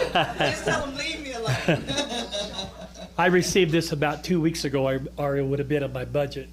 I forgot about it when I was making my presentation.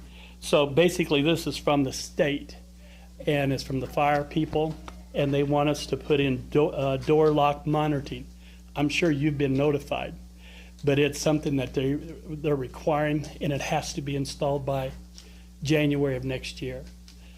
So, and basically what it is, it's installed in the doors, as they come open and all that. There's a mechanism they put in there, and what it does, it reads all the sensors that's in that elevator.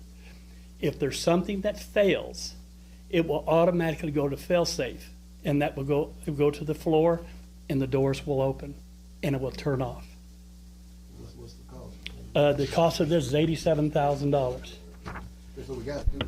You got to do it. We have no choice. But I wanted to get permission to put it on my the financials before we Okay. Yeah, I mean, for safety, something we can play with safety. That's that no. come out of the contingencies? I never received anything I'm like starting that. to learn, girl. Give me one more budget cycle. Yeah. Contingencies, you got it. Yeah, that's it. I was about to say that. Okay, so we're on to financial administration. Questions on the org chart?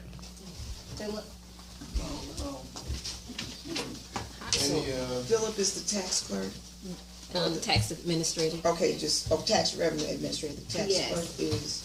She's not here. Oh, that's on the bill. Okay, that's Yes, on your they're tax. under it. Okay, and budget. Philip is our version of Dr. Arthur Ferdinand. Moving on to page 1. I've got a question at 526170. Professional services rendered. What is that? 52 6170. contractual services. Yes, ma'am. There are times like we have Roger E. Taylor that comes in and assists us during the audit and during the budget. And he's assisting us because we don't have a budget analyst. Okay. And he also comes in and does the audit for the water department. All right. And I did have a question on the org chart before we went over to page 1. I was going to ask you in terms of opening. So the budget analyst position is open. Now that is a part-time position, or is it Full-time. Full-time. with that?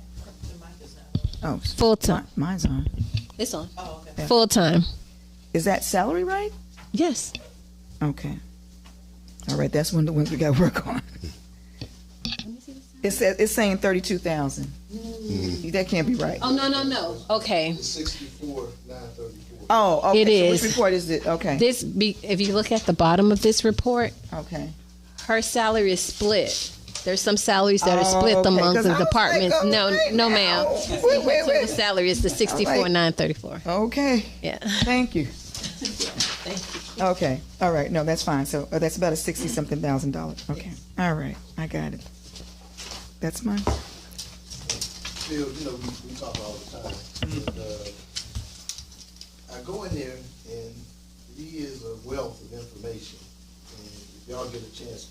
Can you please put the microphone? Oh, sorry. Forget about this mic.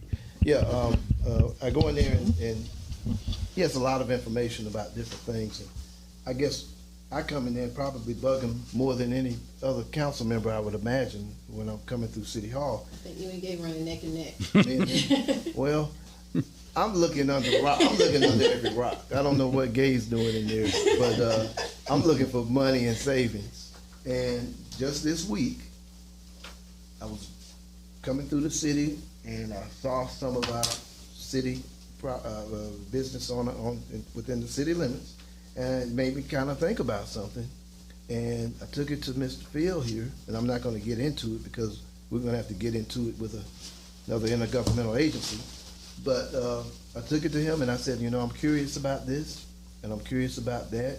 And we talked through it and he did a little homework on it and he called me the next day and missing money that we're going to be able to recoup in big figures just from asking questions. There are no dumb questions. There are no dumb questions.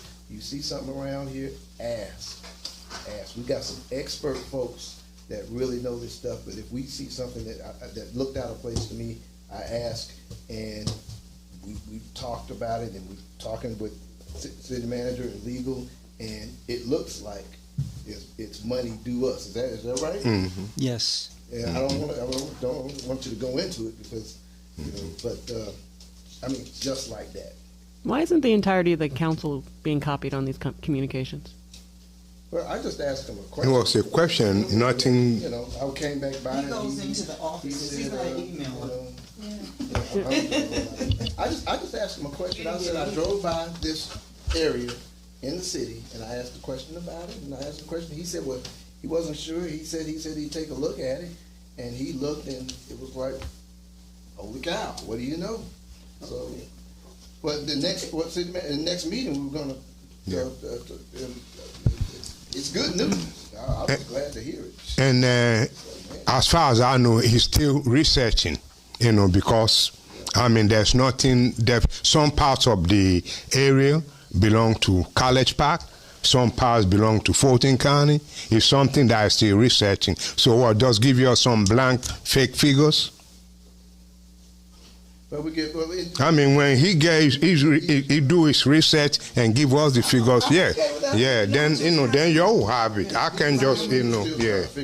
But you said it looked like, Since our stuff makes it in the news, some unrealized funds. I'm hoping it's not even decided. I'm keeping my fingers crossed if it's legit. But I was just giving that as an example, and that's why he never had an assistant, actually. He do though. He has an assistant. No, I insisted last year, Yeah. because every time I go in there, he's so busy and inundated in papers like all over the place, and I said, man, Althea, you remember I talked to you about it? I said he actually needs an assistant. Because if he's uncluttered, I said, well, maybe he'll find some more money for us somewhere. That was what I'm thinking in my head, because some departments bring in the money, and I think that's one of them. But anyway, 15 million? I ain't that kind of money. Question. I'm talking about This man brings in millions and millions in the double digits for us. Okay, so I was understatement. Okay. Questions on page 1? So don't beat us up on the budget, so. No, I'm gonna be nice now. After Joe said this, what we gotta do is say yes, next department. Put it on our tab. Bringing in the funds. And Page 2? one comment I made though, he's a very busy guy. I talk to him just about 2-3 times a week to see where taxes and what have you. So he's a very busy guy. Yeah. After you, since we were talking about employees and salaries, when's the last time he had a raise? July? Of this year? Yes. July July 2023. You know what I'm saying, this fiscal year. Okay. July 2023. Okay, all right. So he's good. Philip, you good? No one ever Who's turns gonna turn down. down money? I've heard you say, okay, who turn down money, right? I'm not Okay. gonna start. I'm not putting By the myself time in. this report is finished, you never know. I don't wanna start the problem. Here comes everybody. Never mind, I said that. Hey, scratch that off. But that's why it would have been good to see the revenue on what comes in for this department. No, it's a general fund. It's a general, yeah. Totality. And general fund, hotel, motel, GICC district, Okay. VITA, pilot. Questions on page 2? Hey, where the GMA hotel contract? That, we did that on the first day when we had GICC. Okay, that's in there. Okay. They handle the taxes for the hotel. Hotels. Yes. All right. Well, GMA doesn't, yeah, we have another group now, HDL. Microphone. Okay. We have HDL, GMA went out of business. Moving on to the transaction report.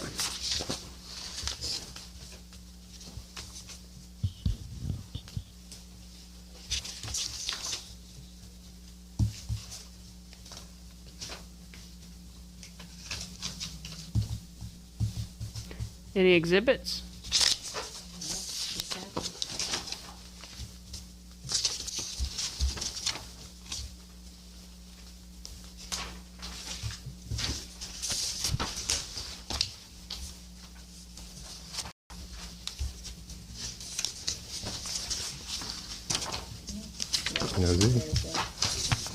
That the GMA hotel motel, is somebody passed away, right? I think that was They got out of the business. Yeah, right. Yep. Managing that whole process, so they recommended HDL, and that's what we're doing. Gotcha. And you Account. I'm sorry, go ahead. No, go ahead. I was moving on to accounting, so go ahead. When we collect taxes, just FYI, people turn in their figures, you know, it's all on an honor system. And, I mean, we don't have a lot of audits that we do or whatever have you, but some of the things I hear from our officers, just different areas, you know, people can put anything they want down on what they got in and income and what they owe us or whatever have you. I look at mixed drink tax in particular, and I always suspect that we may not be getting what we're supposed to be getting, just in general. Now, Althea, do we still conduct random audits? Do we have that in the budget to conduct them and just to spot check on this type of stuff, or do we? That is normally regulated by the clerk's office. Yeah, well, that's something I'd like to see us step up on, because you know, I get paranoid too sometimes, and sometimes I think we need to spot check some of this stuff, because again, any entity, any enterprise can put whatever they want there. And I know some of these outfits are pouring more than they're writing up for us. So I want us to start looking at that, and I'd like to know how many spot checks we are doing, and she has all the information, right? I don't think we've ever done any spot checks. There we go. My point We is, have? Oh, I'm sorry. See, I wasn't aware. well, I would have to ask so Queenie Queenie. knows how many we're doing in the whole night. City Manager, I just wanna I get think the- Shavela knows.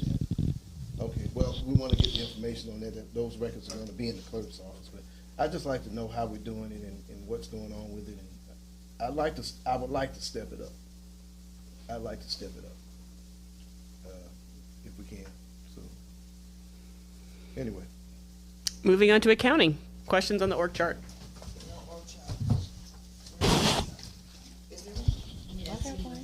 It's not in my book. It's in mine. I don't have anything. All I have is exhibits in mine. That's it. For accounting. I just look at it and I get it back to you. I was saying, okay, maybe.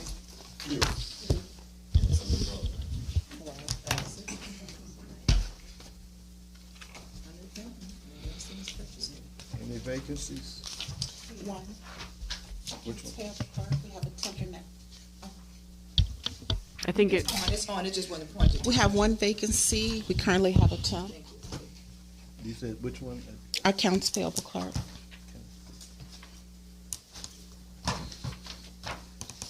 How long has that position been open? Well, it's over a year. Y'all hear that? All right. It's been vacant for over a year, but you have a temp in it. Is that what you said? Currently, we do. Yep. All right. I thought that. All right. Well, we had to change it. Essentially, it's Yeah. not vacant, right? Because Well, it is. It was vacant for a long time. We recently got this temp about like a month, less than 60 days. How long was it vacant before you got a temp? I guess that's the right question. Yeah, over a year. Before you got the temp. Yes. Okay. No, I was just making. But we changed our business practice in order to, instead of us producing payable checks every single week, we went to every 2 weeks and tried to decrease the load to handle it.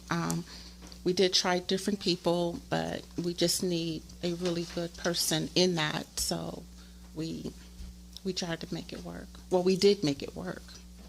do you think that the salary had anything to do with the reason? Yes. Yeah, that's what we're looking at. What is? That's why I touched the hand, because I'm like, I was see, looking, what's the salary for this one? I'm looking. 41,630. Is that the only thing I see was financial budget analysis? Why is that not on there?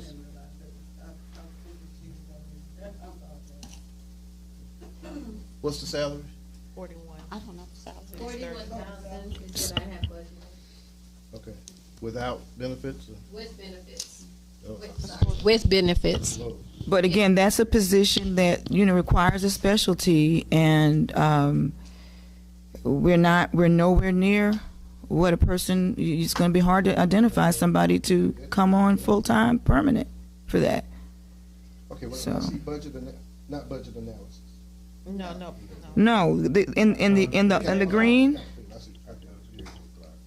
So we, That's not $20 an hour. 20, okay, it's not 23, I'm on 23. That I'm on my $23 an hour kick. Okay, definitely for a specialty like this. So maybe that needs to be looked at least to get it to 47,000. Questions on page 1?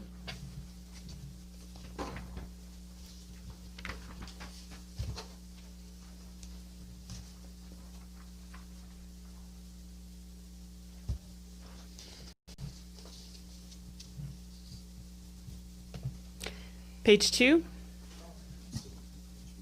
I need time because. Oh, I'm sorry. It wasn't. I need time because I didn't have this until just now. Understood. So if you just give All me right. another. Let me know couple- when you're ready. Okay.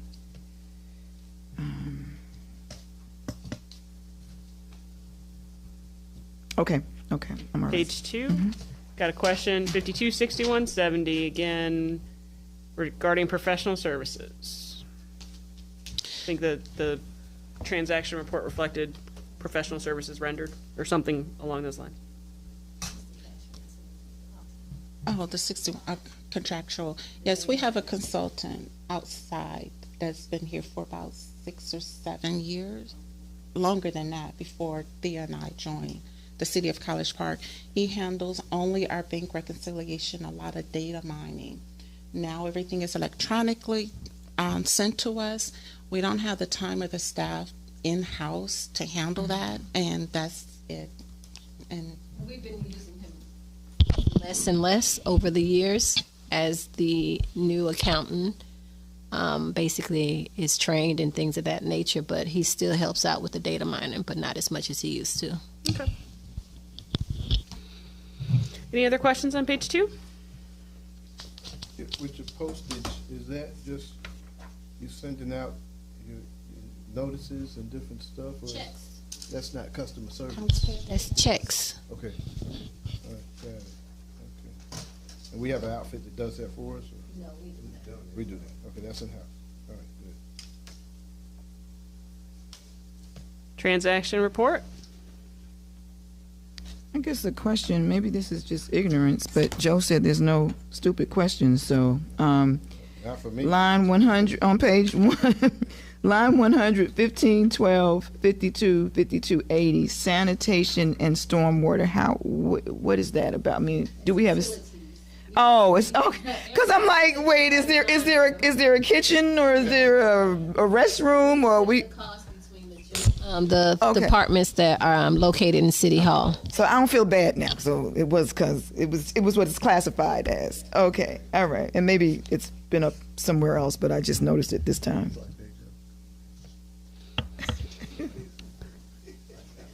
Don't think there's anything on the exhibits.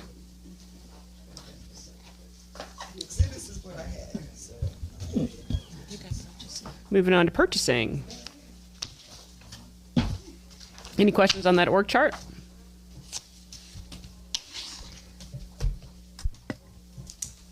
Do we have any? The salary is an issue. When we tell them what they have to do, they're asking for 6 figures. And we have, What is the actual range on the posting? What's the range on the posting?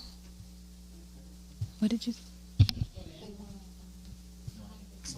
And they're asking for hybrid schedules. Like the market is 81 to what is the starting salary? What does it go up? What's the range? 90. So it says 80 to 90? That's what the posting says. It's starting in the middle. You ain't gonna get nobody without six figures. Nobody works. And I've asked Atia if we get somebody there in around 100, 105, 110, that we'll do a salary adjustment. Okay, so, but you can't improve that because it's more than 10%. 10%, yeah. We'll still come before, yeah. Yeah. I'm not sure your microphone's on.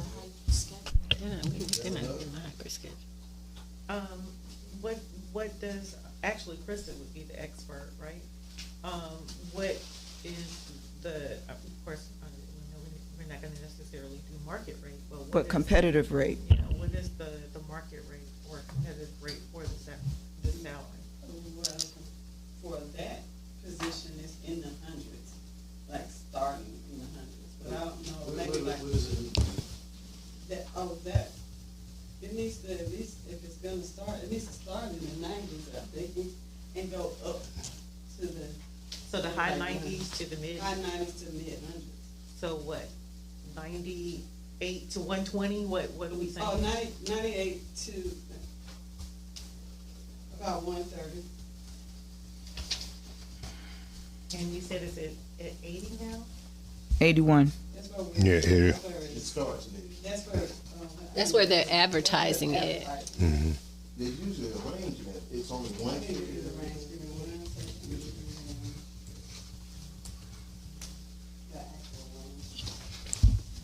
But then governing bodies, there are different levels of procurement. You have a procurement administrator. That's what we have, right?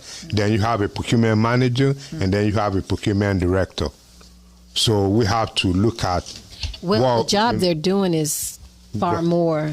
It's like it's pretty much like a direct, department head because they're handling everything from purchasing, with purchase orders, just the whole gauntlet of things. So. It was only one person shop. Yeah. And some departments that do their own purchasing as well. Like GICC does a lot of their own too. No, they come through us. They come, yeah. Every single thing? Yes. Okay, well that's middle.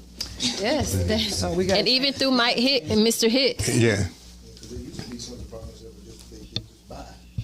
Okay, that's good. They won't get a PO. So, You know. I guess the real question is, and even if you did take this position up to the appropriate salary, what about the support person, right? You do, yeah. Yeah. Because you have something like this happening where there's no continuity. Right, exactly. That department is too important to not have continuity. So are we looking to budget in a support person as well? Yeah, that's what I recommended. Yes, that we have like a manager level and then either a coordinator or, something around there. Okay. So, but that's not, it's not equivalent to what we just discussed. We just said that the work is higher than manager work. So maybe, I get what you're saying. If we're gonna add a position, we bring maybe. the position needs to be brought to Reclassed. right to the amount of work that it's being required to do. So if that's a director's position, then that's what it needs to be. And then whatever the support person's role needs to be, if that's a coordinator or administrator or what have you. But there are just some roles that are just too important for us not to fund appropriately and have them at the right level. And this is one of those. So are you thinking 125, 95 to 125, is that? No, I think it's reclassing the purchasing administrator first and then adding the support person. Yes. Dr. Adediran, I see that your recommendation was to keep the department at 1. I never said that, Mom. She right here. I said have a top person and then have a coordinator. I'm looking at. She's talking about Miss Bailey. I'm looking at the budget. That there is no recommendation for additional personnel. Okay, well, we're looking. Wait, hold on. Can I ask the question? Thank you. So we're kind of doing this on the spot, and so is there a reason that you did put it included in the budget in the recommendation? As far, I know we discussed it, but as far as I don't, go ahead. I don't recall, just saying 1 because we talked about it. Go ahead. We did discuss. I did. Well, we did discuss. That was one of my recommendations that he reclassed the administrator position to director because that position is not truly is not a purchasing administrator based on the amount of work that position had. And adding a support person again so that there's continuity when something like this happens. So, but it was to come to the table because I had my budget balanced. I get it. I mean, I'm not seeing it anywhere in here. I'm not even seeing, a zeroing out of a position consideration. Mm-hmm. So we're coming in and talking about these things at the table with, we're sitting around here trying to figure out the appropriate salary range, trying to figure out the reclassification. And if we'd had the opportunity to look at this from the perspective of the goal of the department is to have these positions, it may have been a little bit easier to have that conversation tonight. That's all I'm saying. Mayor, that is precisely what we're doing. We're batting it around the table and we're managing this budget. Althea just said they looked at it, upgrading the position to a director's position, number one. Mm-hmm. She also just said that we wanted to look at adding an admin assistant to that position. And she also said, but we wanted to hold off on that till we got around this. Because she was maxed out. I heard you correctly. Can you show me where it is in the budget, council member? I'm sorry, I was finishing up with all due respect. So, no, I'm not, I can't show you where anything is in the budget right now, but I know. I'm speaking to Althea and what she just explained, the reason why we were gonna look at it here, which makes perfect sense to me. I'm glad we're looking at it here. That was Dr. Emanuel and Althea's discussion, she said, and we're here looking at it. At other parts in the budget, we've had line items for position considerations that have listed the salaries, and then they've been zeroed out. Yes, we have. We've also had exhibits that reflected the positions that the departments were looking for with a description of those positions.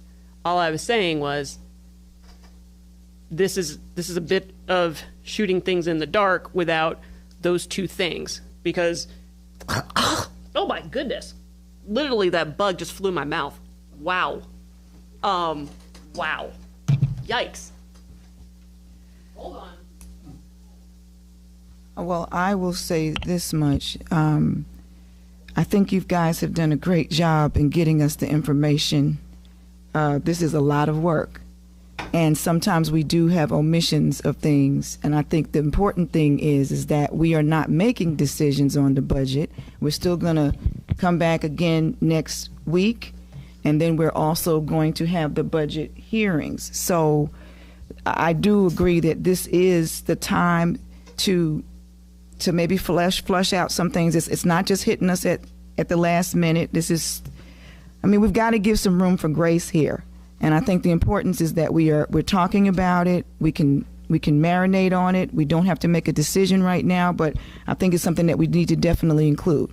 I think we've even had this conversation, or I know I've had a question with someone about the fact that procurement should be a department of its own. And of course, you can't have a department of its own. So it's been floating out there, but we just hadn't verbalized it. And now we are. So this is good. This is good. So thank you all. I think you're doing a great job, Althea. Althea, great job. Rhonda, great job. In the dark, the lights are on, and we're doing well. And for me, this is the best budget sessions I've ever had up here. I think we're doing great. I think we're doing good too. And I've said over and over again, you cannot budget on the cheap and manage the city on the cheap. And I think we're doing fine. We chop it up and toss it around. It's exactly what we're supposed to be doing. So this is something for us to, it's out? Yeah. Let's talk about it. If, Krista, if you could just find the appropriate, well, I was going to say the range. Salary. I think we all agree that based on what Althea shared about the volume of work, that, and it has right here in the chart that is a director. Wait a minute, it's just a purchasing contract administrator. Oh, I was looking at the org chart. Okay. And for a minute there, I was wondering if I was looking at the right thing. But yeah, we need to make some adjustments there, and possibly have, not possibly, but have a secondary person there for continuity. And, you know, I'm going to go back to something that I shared some time ago, and it seems like I'm hearing this come out as we're having these discussions in reference to some of our standard operating policies and procedures. Oh, okay, I'm sorry. Can you hear me now? Our standard operating policies and procedures, and how we're handling some of this work, and whether or not we have any of this information documented. Because also, if we had our steps and this information documented, even if we were in a situation like this, someone would be able to pick up a document and go through those steps and continue to get the work done. We don't want to be in a position where our work is just stagnant, it stays still. And I know you probably have leaned on temps and things of that nature, but overall, I think not just in finance itself, just hearing from other departments that we would benefit well from having some of those procedures documented, just based on what Councilman Carn was even asking the clerk earlier about records, record retention, you know, all of that. I think. Planning. Well, it goes hand in hand with succession planning, but I'm talking about just operating procedures, right? So if somebody is missing, you know, heaven forbid, I'm just going to use myself. Heaven forbid I step out and get hit by a bus. I'm being honest here, because life happens.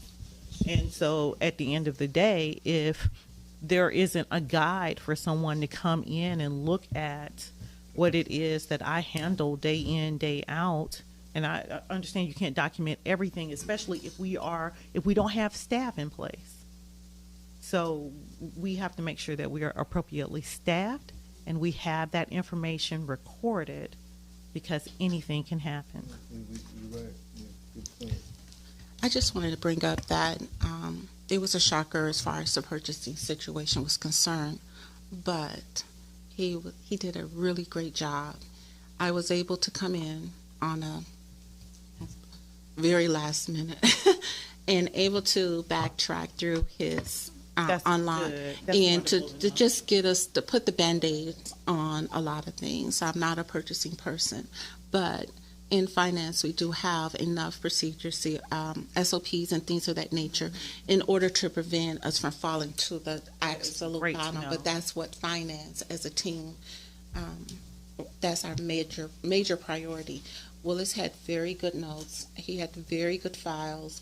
Anyone that comes in as a director, at least 40% is really there. They might have to massage it, and then we might have to look at alternatives as far as the future, as far as record keeping and things of that nature. But they're starting off at a great level, not at a white sheet of paper and starting over from scratch. But I do understand. Yeah, that's great. That's wonderful to hear. He was a great employee. Job. Yeah, great job. He was a great employee. He was. So what and he left us in a great place. So, City Manager, you got to find us another one like that.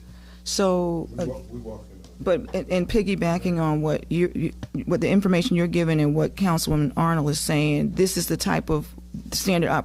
What was left by Mr. Moody, that's what we need to have across the board.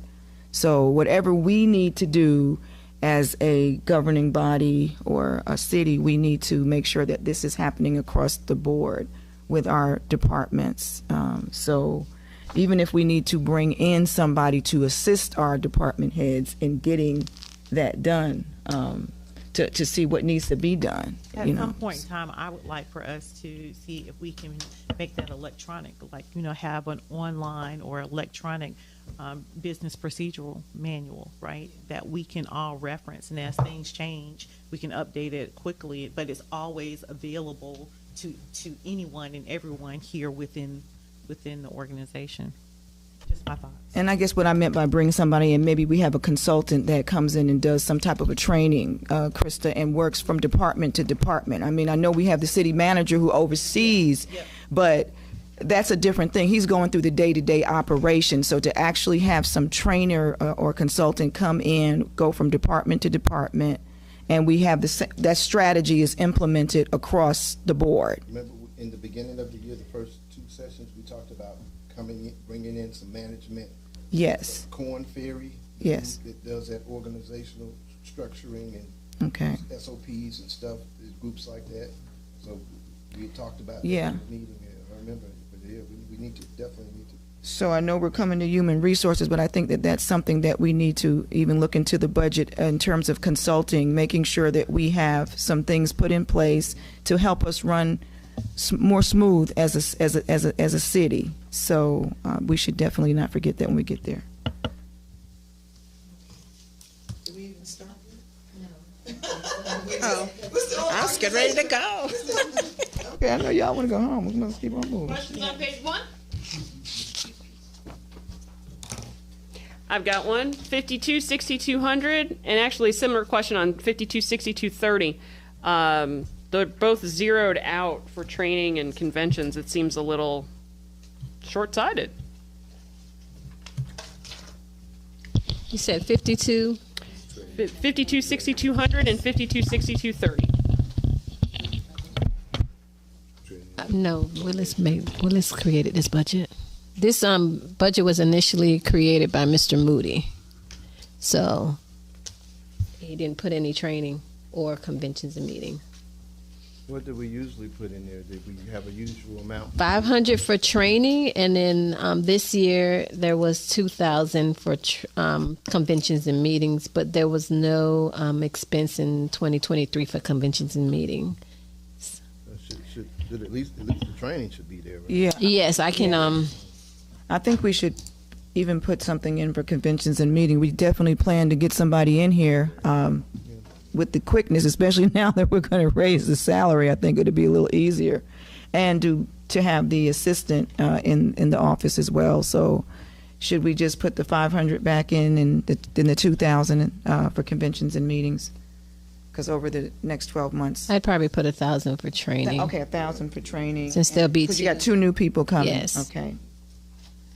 Is this our last budget hearing? Yeah. Yes. Before next Friday. Well, here's the thing.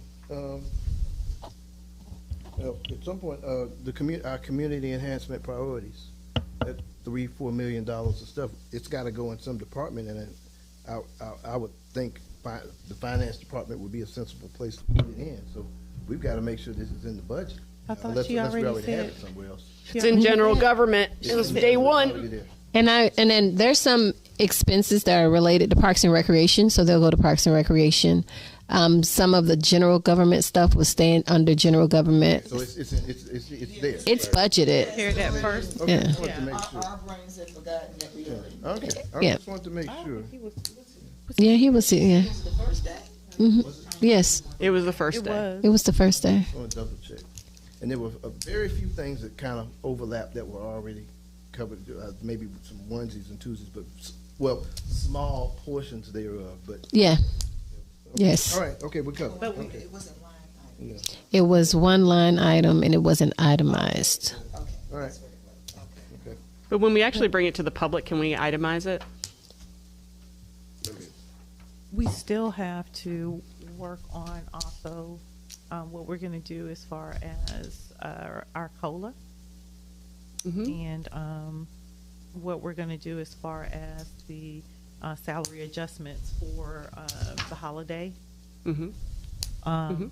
funding. Those pieces, we can't forget these pieces, right? That's the last budget. Is this the last? I'm just This is want to make sure that this on the list, right? Because that needs to be incorporated as well. because I'm bringing back everything that we discussed and showing where we are, and we'll have that discussion Friday. And I'm bringing Ed Wall in to assist in that discussion. We haven't the budget yet, right?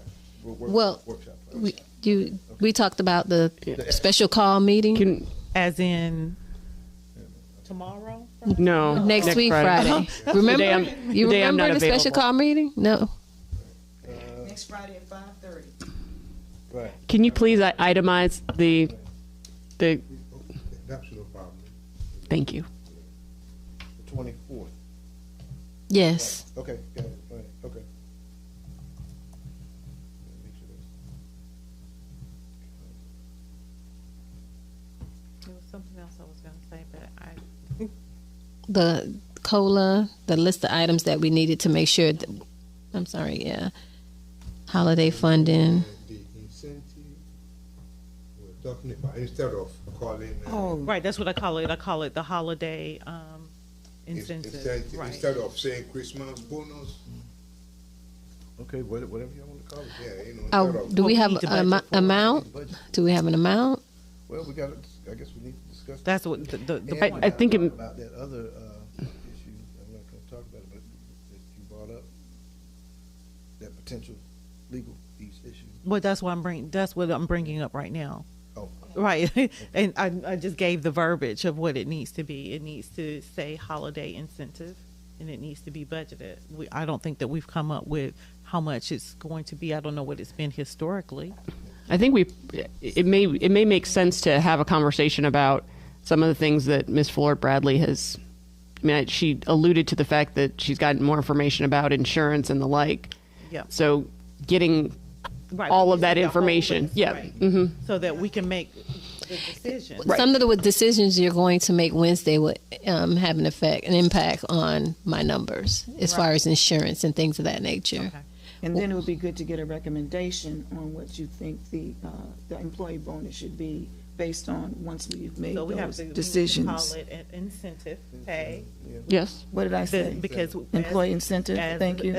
Right. As a public employee, you don't get Thank the you. bonus. We Not do bonus. Pay bonuses, exactly. Incentive, get it And in? it has to be budgeted, if you Okay. don't mind, please. so does that, we need to add that to the agenda and to discuss that? No, it's just going to be part of the conversation about. Okay. But I think we need to figure out Yeah. what the other numbers look right, like and right. And balance what. everything. Yeah, we got to figure out how to balance everything. Right. We've added a lot of stuff, haven't taken much away. But any questions on page 2? What you got? Go. No, we'll talk.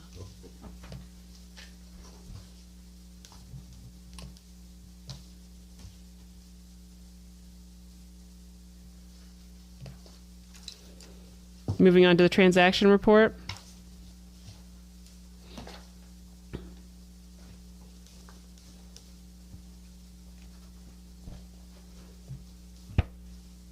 Any of the exhibits? The line item subscriptions and publications. This year we purchased a platform. It's a cloud-based platform, BidNet, where we would deposit. Mr. Moody was working on depositing all our contracts into one platform, and he started the process. And I think there's like over 700 contracts that's currently in there. I was able to log into it because I am also an administrator. But that's where we're keeping, as you mentioned earlier, even though Queenie is keeping it there, we have a cloud-based platform where we're keeping those contracts as well. All of our executed contracts are all digitized and they're there. He started the process. I still have to go through it to see what's out there. A lot of he did add a lot of contracts in already. So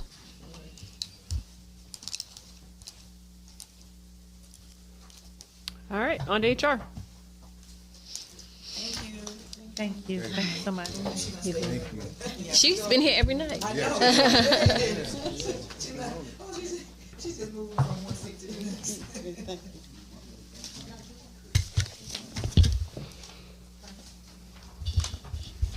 Questions on the org chart? Yes, I do. Okay, so do we have all these positions filled right now? All except director. Oh, yes, okay, but yeah, I wasn't thinking about that. Okay. Crystal, which one are you? Yeah, what are you? That's what My original title is Employee Benefits Payroll Administrator, but right now I'm sitting in as the interim. Okay. So we do have our part-time retention clerk. Okay. All right. That was my question. Page 1, got a question, 515040. The employee utility credit isn't budgeted for next year. Thought we had at least one employee in HR that lives. We do in the have city. one, Joanne. Yeah.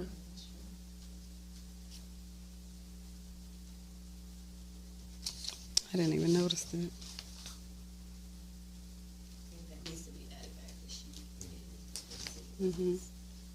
Okay. Anything else on page 1?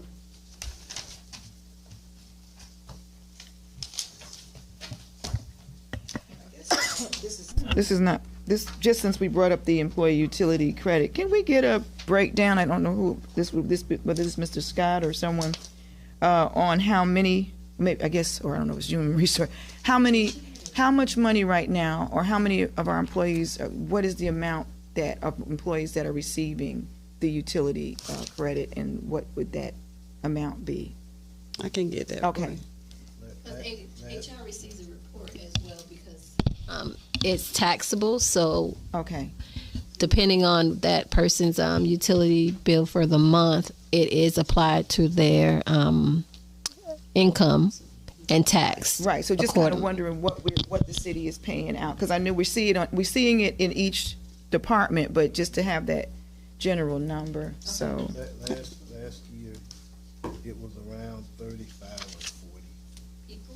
Yeah, if I recall that. I asked for that at some point. I saw it. So maybe we could do it by, Krista, you know, if you could do it. 25 to 30 people every month. Right. So what that is per year, what that comes out?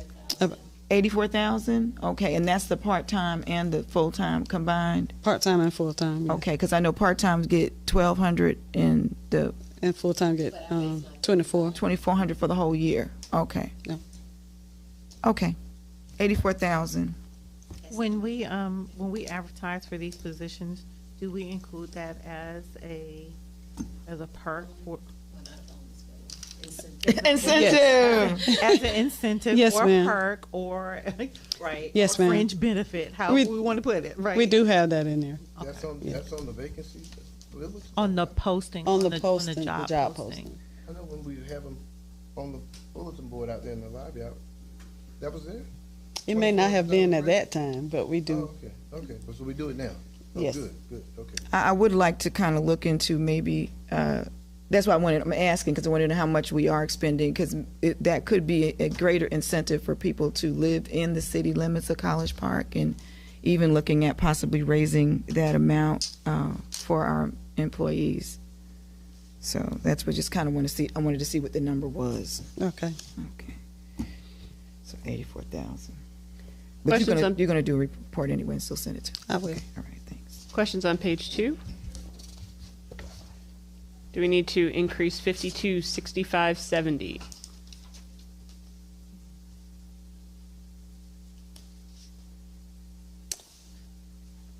We do. Yep. Yes. We will if we're gonna be using the recruiting services, we're gonna have to increase that. We didn't put that much in because everybody was already in place, so we didn't put a lot in. Krista, do we spend that entire amount now in its entirety? We're going to, I'm sure. Not normally, but we will. With the recruiter, obviously. Right. 7,500. No, not last normally. year it was $80,000. Because we had positions that Correct. we hired a city manager last year. Right. We had positions, we had openings, and we got openings again. So we got to go back up. We might be at 100,000 now. We're going to put it back. That's right. think so. Think about it, with all the openings we have. I think so. It will be like at least 100,000. So it should be about $100,000. Shouldn't be less, right? We're going to probably need it. Are we adding? Looks like we're going to need it, unless we're I not think- going to hire anybody else. I think that it would Well, be prudent to at least add what we spent last year. Mm-hmm. 85,000. Yeah. Okay. I don't know what it's gonna cost, but Or 90, what about 90,000? Because it was 85,200. Hopefully, we won't have to spend that much, but, and I don't know how many positions we had to fill the last time. It was, yeah, we, 1, 2, 3, 4. Oh, that's right, because that was 2022, 2023. We had Yeah. 5. So we did have At about least 5. And Right. yes. So five major jobs in a 12 months. Right. That seems like the way we roll around here. Well, it looks like that's about how many you have to fill now. We got 5 now. So So I think that, I mean, we probably need to have the same amount of money parked there.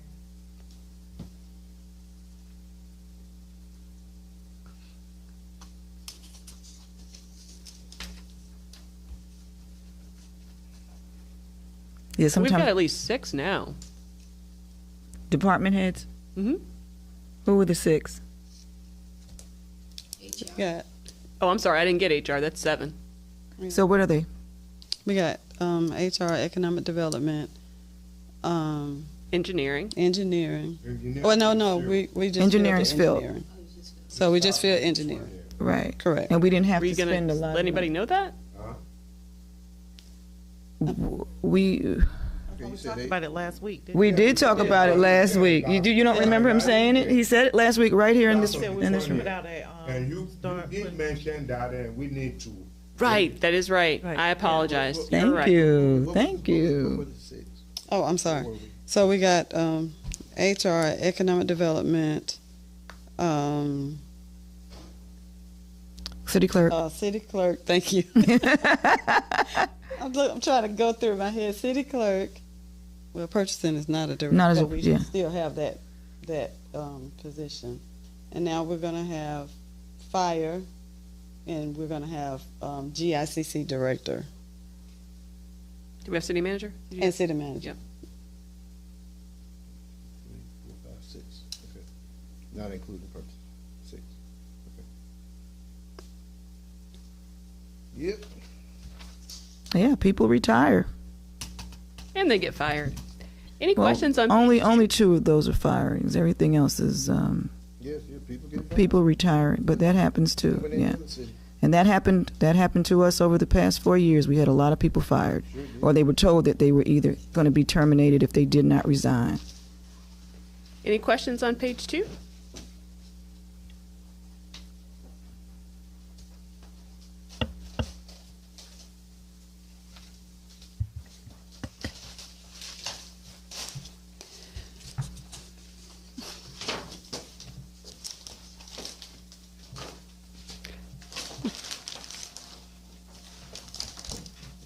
Transaction report?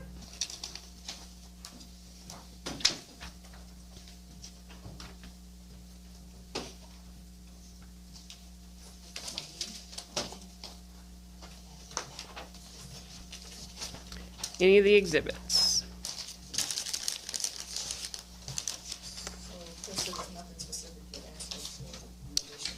Oh, ma'am. I know. I don't Right? have anything. You know, we generous today. I mean, know. If it's snow cones you want on every Thursday during the summertime, we might just say yes. That's a good perk. That's a good motivation for All the right, I see some folks employees. saying that sounds good. That sounds good. It does. Snow cone Thursday. That's a very good motive. Okay. Okay. Question. In backup, I had a little note on this. Is a statement in reference to the free gym membership for all city employees through a partnership with Fit Gym. Yes. So this year we were doing that with our current, with our current insurance broker. We had wellness funds, and so with those wellness funds, they were covering those who wanted to join that Fit Gym. They were covering the membership for them. Okay. So we had about maybe 20. people who were interested, and that was because, and I think it's because Fit Gym is over by the Holyfield House, and I can't think of that area. So instead of national, right yes, there. Old Yeah. National, instead of local, Right. and you didn't. The people that lived in that area Right. said yes, it's but a distance from Yeah. right, I mean, right. It was the location. It's Fayette County. Right. Right. I think it's the location, but it was done with our wellness dollars. So hopefully when we get whatever insurance that we get going forward, that we continue and have wellness dollars and can possibly get another gym so that our employees could participate in it. It's just that nobody participated because of the location. Well, not many participated. Speaking of LA wellness, Fitness. Oh, there you go.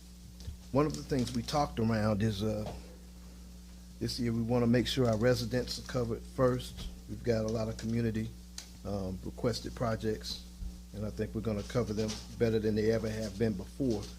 We also, at the same time, want to cover our employees in ways that they've never been covered before. I think we've all demonstrated that we've been looking to do that this time around. But wellness, I know there was talk, Councilwoman McKenzie was talking about a wellness, kind of a wellness room, potentially upstairs.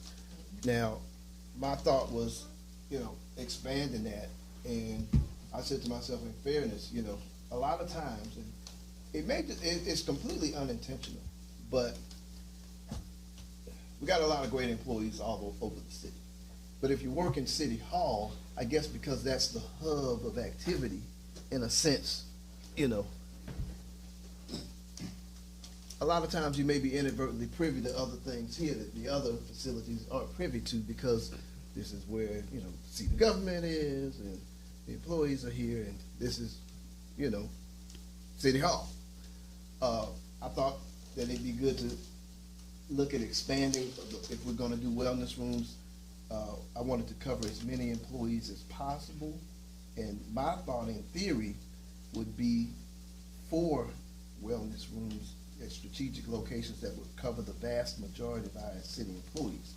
1 at City Hall, and this is just me, hypothetically speaking, 1 at City Hall, 1 at the GICC, 1 at the Public Safety Complex, and potentially 1 at Public Works. However, with the caveat with Public Works, if we have a sale, the facility will be moving.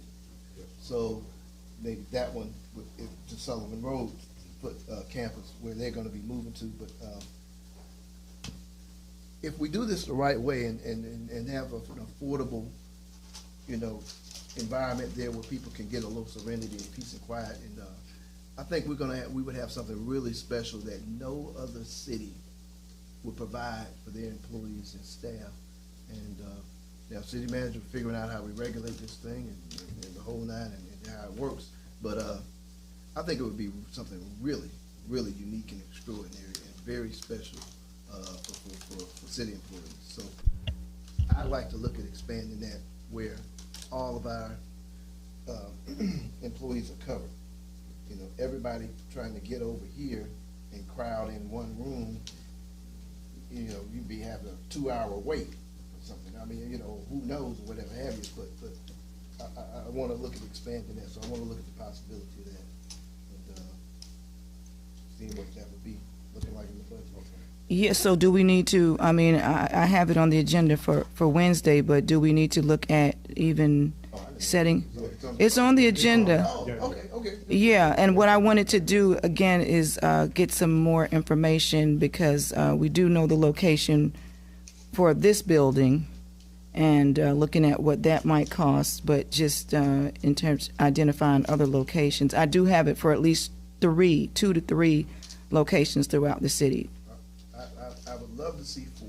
I would love to see 4. I think that would cover 90% of our staff, and it would be, if we could do it, I'd like to see that. Okay, so it's on the agenda. Yeah, you can add another location. We're gonna have to look at, again, money going in for that, and what we need to allocate if we're gonna do it. And we're going to need technology as well, because you can't, it's a quiet space, so it's not like it's almost like people have to. I'll talk about it on Wednesday more. I'll And talk maybe about we it. only do the 3, being that that building's gonna move or whatever. Well, that's what I was thinking, Councilman. Okay, Councilman. okay, well, Councilman. okay, Mhm. okay.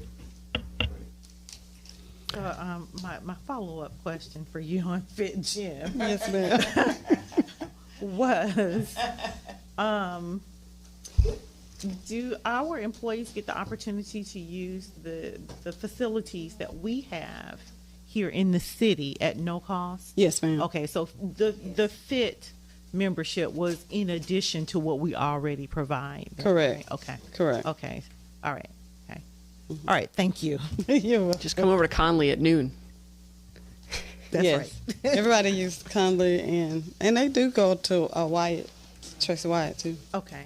All right. I just, when I saw this, I just wanted to just get a little more information. It would be nice if we could, in the future, whatever agreement we have with our insurance carrier, to make sure that we have that and have those dollars too. I don't know whether or not if we have the dollars available when people do their preventive care. That is going to be something, after I talk to Mercer, well, we've been talking, and I think they're going to try to incorporate that in. So Yeah, they'll that would talk be about that more on Wednesday night. Okay, and do those screenings and stuff like that, like blood pressure. Right. Glucose checks and stuff like that. Okay. Yes. And we gotta encourage using that. A lot of people go their whole year without the free checkups that they get and the free stuff. It's free stuff that might keep you alive and you might find the blockage, and we gotta remind folks, use the service. Yeah, that's what Right. those little dollars will help do. That's what I was gonna right, say. To encourage them to go, and then they'll get that And they'll get- incentive. Exactly. I was going to say. Add was gonna to their say. paycheck. They could add that with the wellness Save dollars. them a lot of trouble and. Gift card. Serious. Yeah, sometimes they do that as well, yeah. All right, moving on to public information and communication. All positions are filled, right? Yeah, we all three. They're busy working, I guess. Okay. Hey, ladies. Hey, The whole team. Wow. Okay. Awesome. I'm not gonna come back. hey, did you get my email? You got my I was gonna ask you, that came as a text. You texted from your phone as an email? Yeah, yeah. Yes, sir. Okay. I was a little scared. I was about to call Mr. Hicks, but I got it. No, no. Because it came as a little text thing. I just banged it out, but that's what I want. I got a bunch of pictures. Okay. Okay. All right. Questions on the org chart?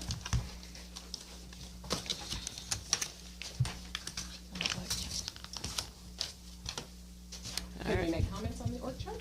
Please. Okay. Are we on? Yes. Listen to me. Are we on? I'm the person who has been in here the last couple of weeks saying turn the mic on. So, some comments on the org chart. I'm going to start out with a little presentation for you guys because that'll help explain the org chart. I did not create that org chart, but I need to let you know about this org chart, so it's all related. Communications is something that runs through all areas of an organization. It's like a vein or an artery that runs through a body, and it gives life to an organization. So we are not simply the department that blasts things out or posts stuff or tells you when to speak into the mic. We are, and there are really like 5 or 6 categories. We are media. We're production, photography, videography, TV, radio, writing, tech, publications. We are public relations, imaging. We're gatekeepers. We're crisis management, front-facing, storytelling, press releasers, media releasers. We work with staff morale, with our internal communications. We are internal branding, HR messaging, administrative, DEI. We work with legal standards. We work with search engine optimization with Mr. Hicks over there, website. We're actually building a new website right now, the analytics, social media analytics, email marketing, marketing strategy, promotions, brand stories. We promote community awareness, event marketing, community education, and also community safety alerts with fire and police. We work with municipal compliance, and we support our mayor and council. So communications is all these things, and your team, we are all masters of our trade, okay? And my team is made up of 3 people, and we love what we do. We are the Chief Elmores, the Mercedes Millers, the Michael Hicks, and the Krista Gilberts of our craft, okay? The magic of television, media, our devices, and access to instant culture will lead all of you guys to believe that this is something that anyone can do. But like those I mentioned, there's a greater infrastructure that makes it look easy. And we're under-resourced. We use a RACI for our projects each week. That's who's responsible, who's accountable, who's consulted, and who's informed. So I'm accountable for everything, but maybe Keisha's responsible for something. They may inform me or consult me on something that they're responsible for, but I'm ultimately accountable. The org chart that you have says that we have a director of communications, a media editor, and a communications coordinator. Not what I would call them, but we also have a shared departmental contract photographer, and all these cameras and microphones that you see at every meeting, they are courtesy of our contract provider, Icon Filmworks. But what I need on this org chart is I need a part-time intern, I need a community reporter, I need a social media strategist. 3 positions. My org chart should at bare minimum show a director of communications, a communications manager, a media coordinator, the community reporter, a social media / graphic design specialist, and an administrative intern. I'll repeat those for you later when we get to it. But these positions will help us execute comms more effectively. To do that, I'd like to make Keisha a manager and buy out Ashley's temp contract in 3 months. My rationale as a director, I need a manager to execute operations. And Ashley as a temp, that's simply how she's paid, not how she's valued. She's excellent. And also, all contract houses have a markup. We might be paying as much for her salary as we are in her contract fees. So it might be cost effective for me to bring her on sooner than later. So the 3 part-time people, I need 3 part-time hybrid employees. Ooh, I understand the on-site directive following the pandemic. Is this the same 3 positions? Same 3. Yes, sir. 3 part-time hybrid employees? Yes. Yes, 3 part-time hybrid. Just want to follow. Absolutely. And so I understand the on-site work directive following the pandemic, but our work isn't bound to the desk. We miss out on the stories. And when we are in the field, there's no one there to do the administrative work, leading to late nights, weekend work, and overtime hours, which neither staff or hourly or salaried people are compensated for. Additionally, as an industry standard, most social media strategists that we would look to hire or graphic designers work remote unless they're in a creative design environment, which we are not. Most of the creative work that we do is on our own accounts, computers, or editing software. That's not a reflection of College Park. It's not to say that we don't have. It's more so that communications has been seen as an expendable department, just something, hey, you guys blast stuff out. And which at a couple different times, there was no department head. It was being run without a communications professional who would know to get those things or to invest in those. So it wasn't resourced as it should be, but we are working on that. So all of this is an illustration. It's not me begging, I promise. And it's not a complaint, and it's not me drilling. I'm just reclaiming my time. Nonetheless, all of these are unfunded. And lastly, I'd like to draw your attention to the one listed unfunded item that we will get to, and that is a new server for Channel 23. The council, y'all, often use words, you say, hey, put out good stories about us, put out good media. And I do understand that we're looking for media coverage. But we are not ourselves a newsroom or a news generating organization. But we do have a great resource, which is our city Channel 23. It's an outlet to tell our stories and to allow our citizens to see how we shine. And no, it's not a major news outlet. Major news outlets are knocking on our doors for bad news. But those who are not, like my friend Sean Gables at Atlanta News First, are partnering with the city. And most recently, she highlighted College Park Elementary School. And when we host our media day, which is something that we have up and coming, there will be more of the same. So that's coming. So I would like for you to indulge me, if you will, those of you who can or will, I'd like you to take a quick peek and a tour of Channel 23. We're gonna Field walk trip. right over here. It's a field trip. It's gonna take 5 seconds. Harrison, I should have a camera following me. He does. He's coming. I have a camera and a microphone. You see how, look at us. We already decided this was going to happen. All right, You got insurance, you got enough rope? We do. We have enough rope. All right. So this right here, very quickly, we have like maybe 2 minutes. Thank you very much. Keisha, can you hold my microphone here? Okay, so this is. Mayor, you're not coming? She's been before. She's been on the tour. All right. This behind here is the Channel 23 service. This is what is running. This is what is running our Channel 23. Can you see that in the microphone? This is what is running our Channel 23. This, as well as this computer, this is what runs Channel 23. You hear this noise? That computer runs Channel 23. At any moment, I keep this screen up for my own peace, but I also keep this screen up because at any moment it is going to break down. It is not supposed to sound like that. Okay, so we're good with the tour. Okay, it is not supposed to sound like that. And yes, I am definitely over dramatic. I'm a communications director. This is what we do, media. So we are going to be asking for our server to be funded once we get to that item for Channel 23 so that it can continue. You heard the hum, you heard the buzz, how loud it was and how hot it was in there. If that server goes down, so does Channel 23, which is one of the greatest resources that we have in-house to be able to produce our own news. So it's coming on the item, line item. We'll get to that page for any questions. Thank you. That was my org chart. All right, moving to page 1. All right, couple of things. All right, you got a budget for all of this stuff here? No. Out there, well, I'm assuming you all have, when you got copy and script here, so I guess you got a budget, right? You put all the stuff you're asking for. And so we will be entertaining 3 new positions. Did you say they were part-time or interns? I heard intern and part. I would like a. Did you know about Yeah, this? part-time hybrid. The intern would be part-time. The social media strategist would be part-time. And the community reporter. I call it that, meaning you would have an extra person to be able to come to community events and actually take those notes, report on those things, bring back, so that we're not stretched so thin in covering all of the events.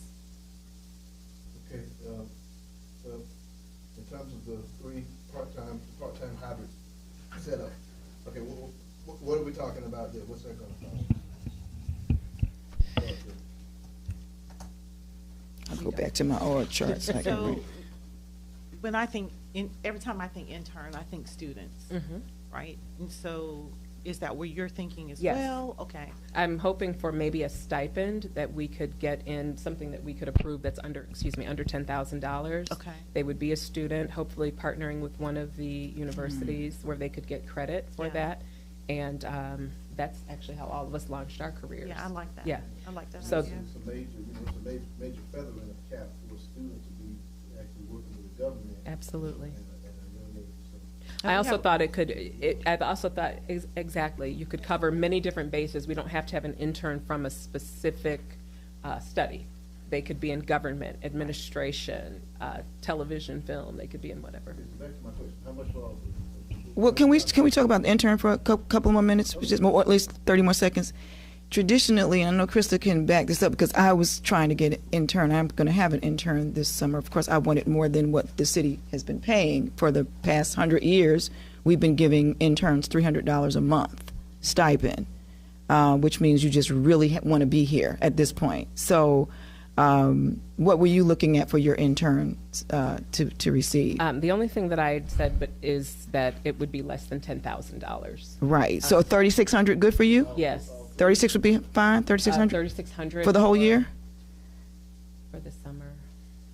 Well, No, not for the summer, for the year. It's going to depend on the type of student, right? Because you'll have some ways to be able to leverage that if they're like, that's right. Work study. And that's what I would. Work students study. that I always use, right? So yeah. But that still is only $15 an hour for 20 hours a month if you're looking, because even with work study, don't they still get paid per hour? I know I did. They do, but that's a partnership with the institution. Yeah. Okay. Where That's why I was thinking the stipend, because of the partnership with the institution.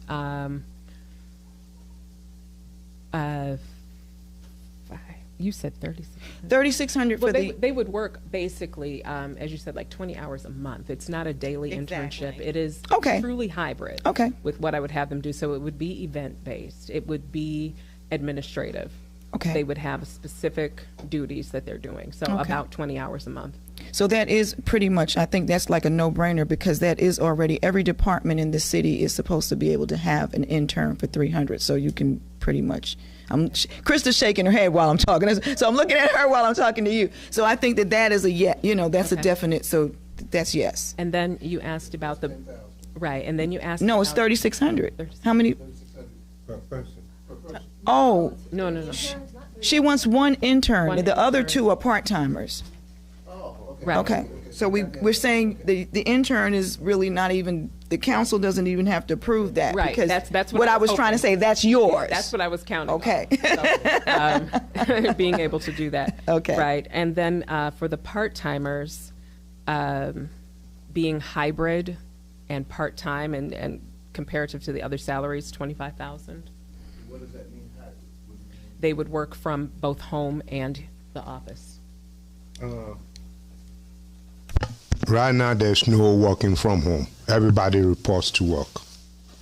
Okay, so when I say home, I kind of mean the field, much like somebody who would be working on the roads or grounds or something. Okay. Yeah. The field, Okay. when you have I'm going to call them a creative, Okay. someone who is a graphic artist, we don't have a graphic art studio here. We need them to do that. And the standard in the industry, most graphic artists or social media strategists, and there is strategy to it, and they would have assignments that they have to turn in.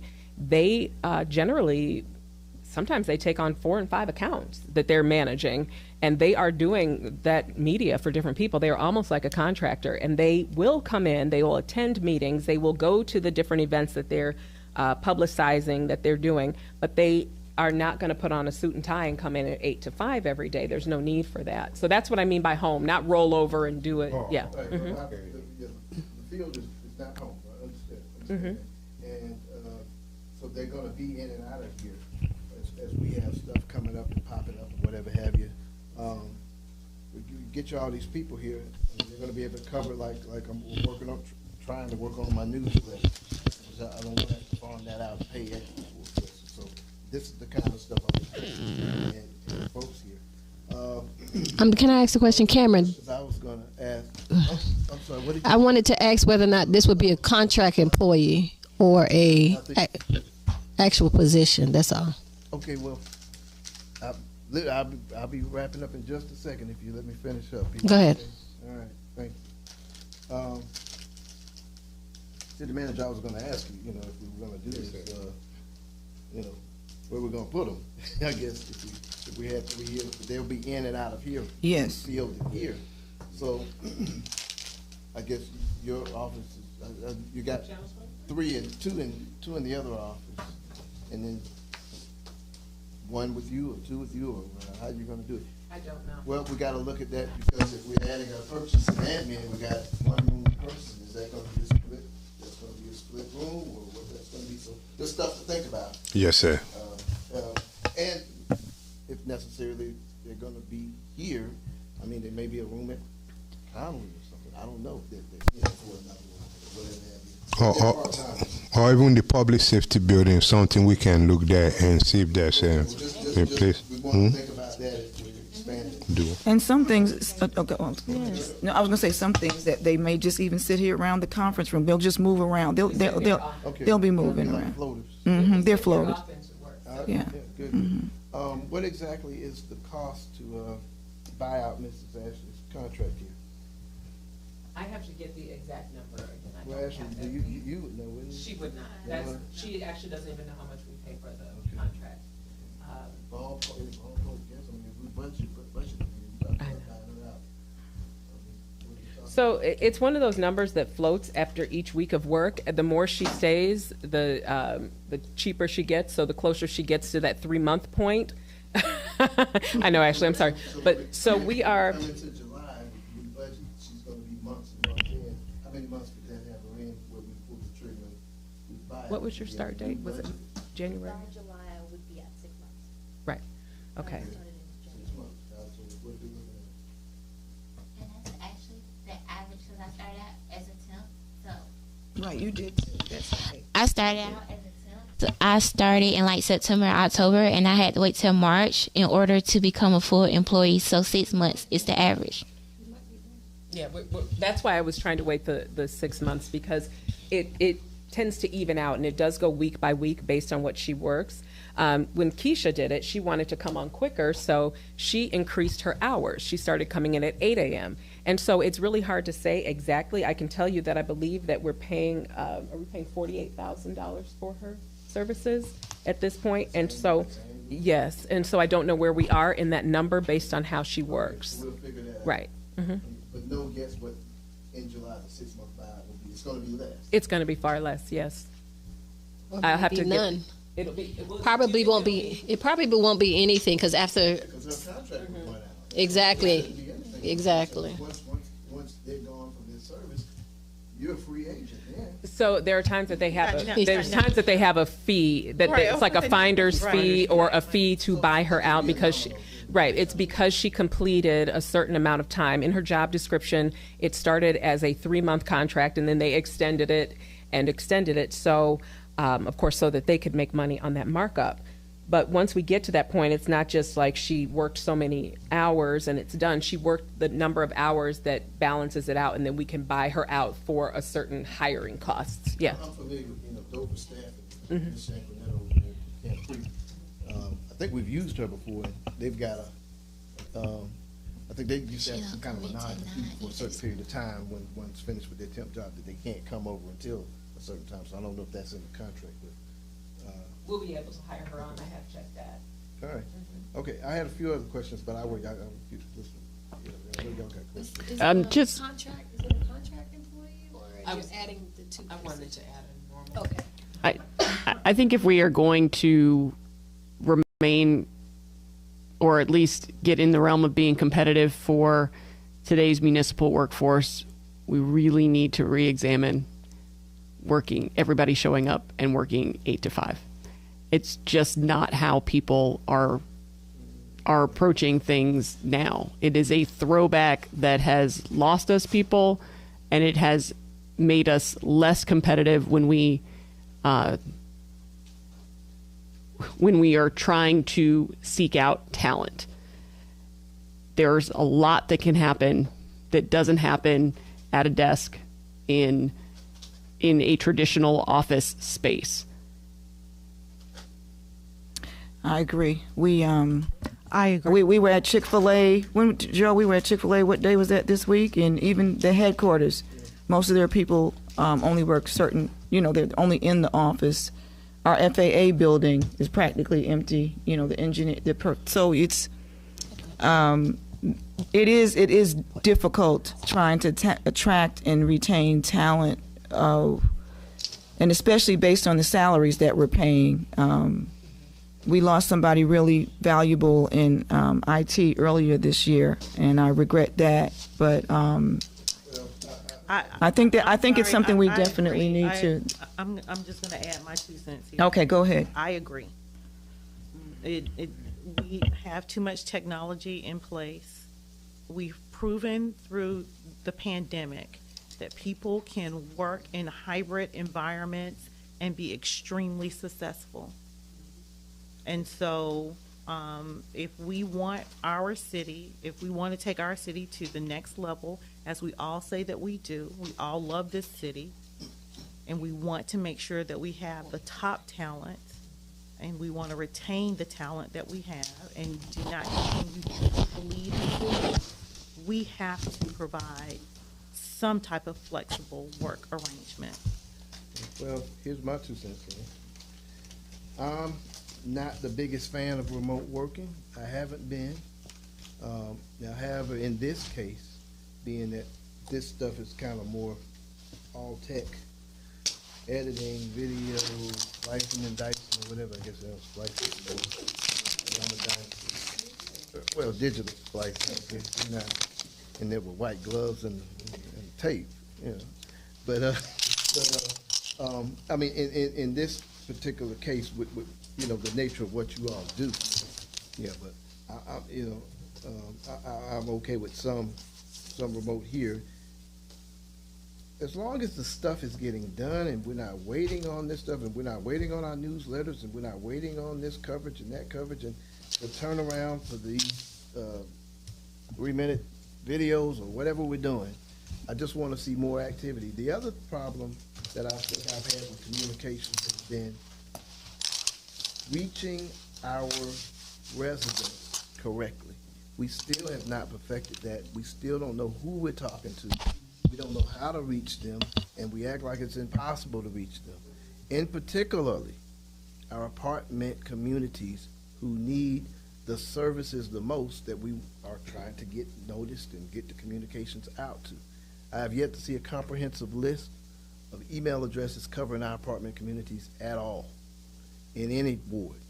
I get a list, it's got every ward on the list, and it's got some of mine. And that's my Ward 2 list.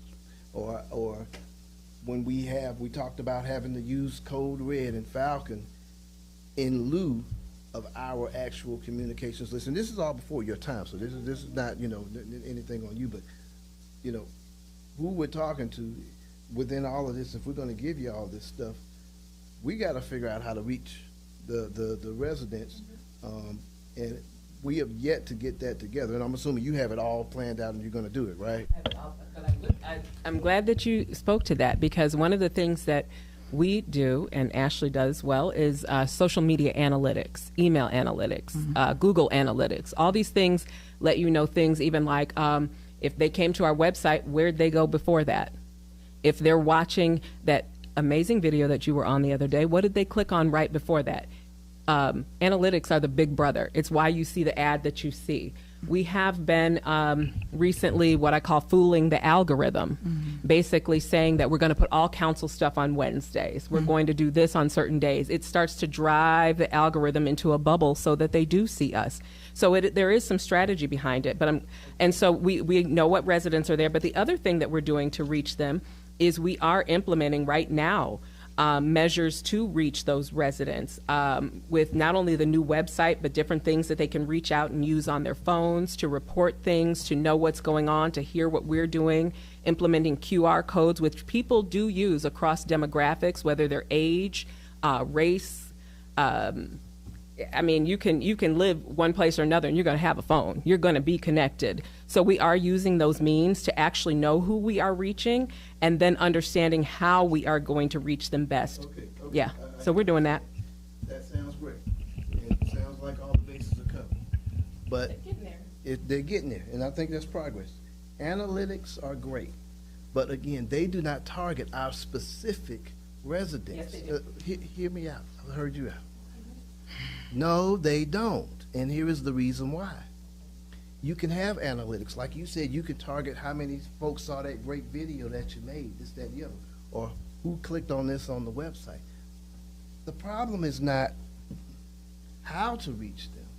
The problem is who is them. When someone clicks on the website, that could be anyone, theoretically speaking, all over the world. The problem is with College Park. And our communications, which we've never had a comprehensive communications plan, is, and it's just my opinion, we still can't target our citizens specifically. The website will tell you nothing about if the residents are clicking that. Yes, it does. So it tells you that the resident that lives at 2700 can't Absolutely, click down on to that. their race, age, and what they do and what their demographic Really? is. Yes, there's technology for this. I studied a lot. I got a master's certification in DEI. It's scary. Big and brother so watching. I look at demographics, and we literally look address by address, age by age. Absolutely. Can you tell me the percentage of College Park residents that click on our website? 100%. There's nobody outside of College Park that clicks on it. 100% of, you asked the question, so if you look at who, I'm sure there's some people who click on it, but you said how many College Park residents? So the biggest click on our website, and so our website isn't our biggest marketing tool. Websites are stagnant. That's where people come to. It's the other types of outreach. And so those are the things that we're putting in place to be able to reach. We are using the same technology that they're using for large churches, mega churches, other municipalities. It's been tested. So these things are out there. I follow you. So you said we can know exactly how many College Park residents have clicked on the website, for example, today. Explain to me how exactly. It's called tracking. It's tracking. It's That's social what I was media gonna say. analytics. It's SEO tracking, SEO, SEO search engine targeting. optimization. Yeah, it shows exactly. This is a portion of the information I've been waiting on for a while. It can show you all over the world who clicked on it I'm not, all over the world is and what time they clicked on it. great. Okay. And their age and what time they clicked on it. So we know that women click on websites at 8 p.m. who are 40 years old and black. Uh-oh. That's some good information. I done missed my I'm glad time we for came the to day. this. So tomorrow morning, you can tell me exactly how many folks in, I don't know, say 2135 have clicked on the website. We'll know how many folks in 2301 went on to the Instagram account. Is that what you're telling me? Yes? We could We- tell we you. know We could that? tell you that We have that during your information? trip, if you were sharing our QR code, we could tell you if anybody in Korea clicked on our website. Again, Yes, that's what analytics will Korea do. is great. What I want to know, how many people clicked on it in Ward, whatever. Absolutely. And so this So technology you- that we're we doing, have- yeah, it so- actually so- breaks so- it so- down so that- by ward. Okay, And so we're we- doing. we have that. No, that's what we are implementing. This packet right here is another budget item that we're doing. Yeah, the new website, it actually will go ward by ward. And our new technology that we're rolling out, our C-Click Fix, allows not only for us to see it ward by ward, but it allows our residents to actually decide what information they want to see ward by ward. So if somebody in Ward 4 has no concern over what Jamel's Ward 1 people are doing, they can actually opt out of getting that. So, and then we can see who has opted out of it, and then we can see why the people that opt out, we can see if they instead went to a different website. So it's very Big Brother. Okay, so when do we get this? Because I've never heard of this. So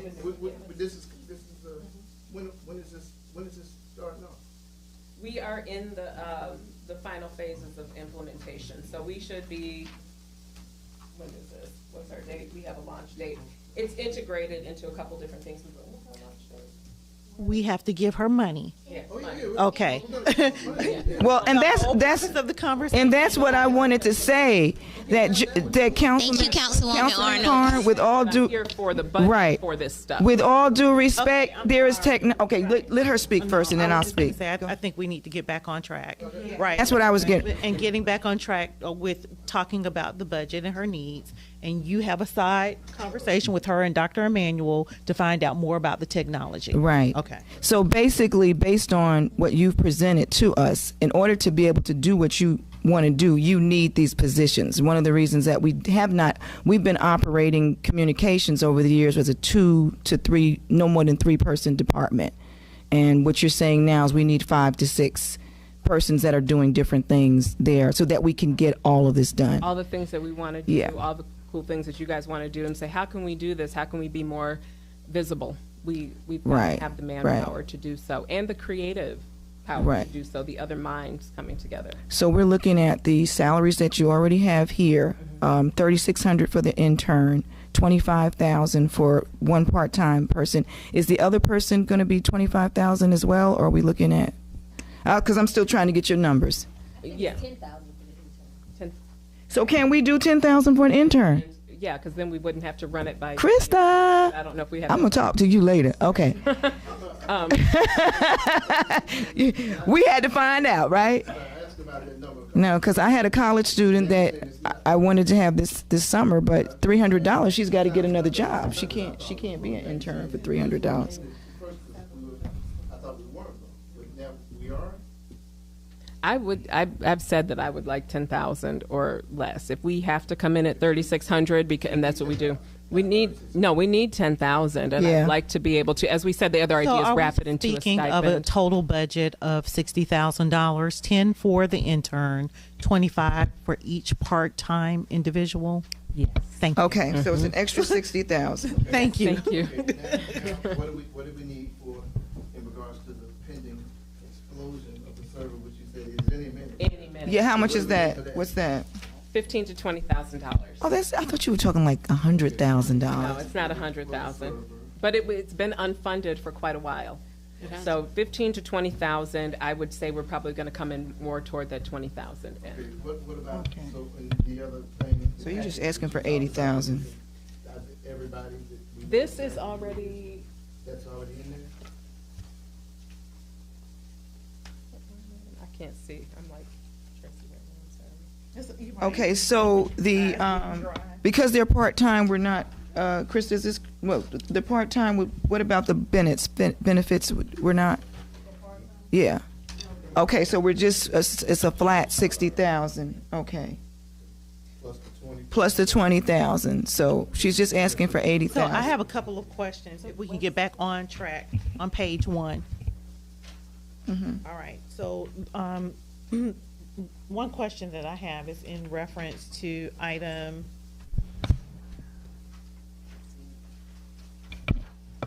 526170 for contractual services. I'm looking at the actuals right under $50,000. And last year we spent about $133,000. But the ask is for 185,000. When that was put together, it was assumed that, well, one of the things that happened was Keisha went from being contract to full-time. We had Ashley assuming that she would be here and that we would get another contractor. We also use that for services that we contract out through Icon.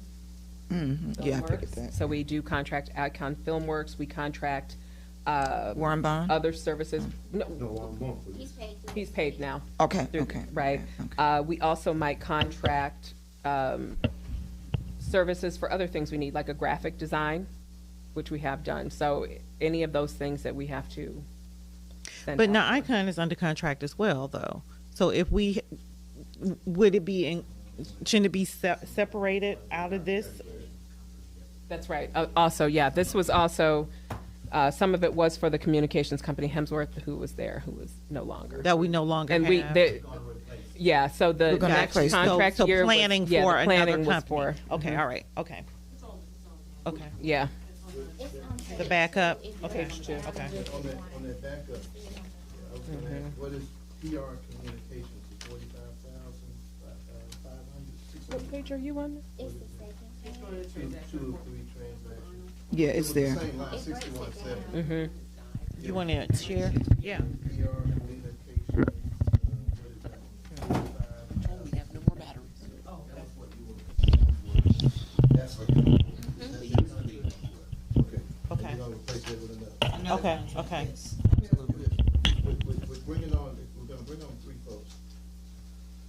What's the possibility of when we eventually are able to do our own film, video? Like we used to do? What's the possibility of that? We would have to have a budget for equipment, and then we would have to have more production staff. But we can film and we can produce, we just don't have the equipment to do so. So we use a production company. But with additional people, is that possible? It would If we give you the equipment? Yeah. With the 3 additional people? Well, yeah, but they would have to be very specialized. They would have to have a production company. Yeah. People who are specialized in doing editing Yeah. and All right, so we Yeah, got that. and all three of us can edit, but that's not what But we have to do every day. the cost of the equipment to do this is pretty high. I mean, it's not like what she's asking for the server. I mean, I'm a media person, so I can tell you that right there.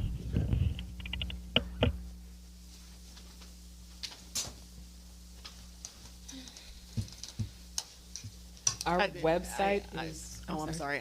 I did have to step out for a personal comfort break, but in regard to the hybrid, was that a thumbs up on that? Because I know we were talking about it in regard to this department. I do think that it is important citywide because there are people who can do their work from places that are not City Hall or other locations, and I think having a citywide policy about it is something that we should explore in order to recruit and retain the best talent.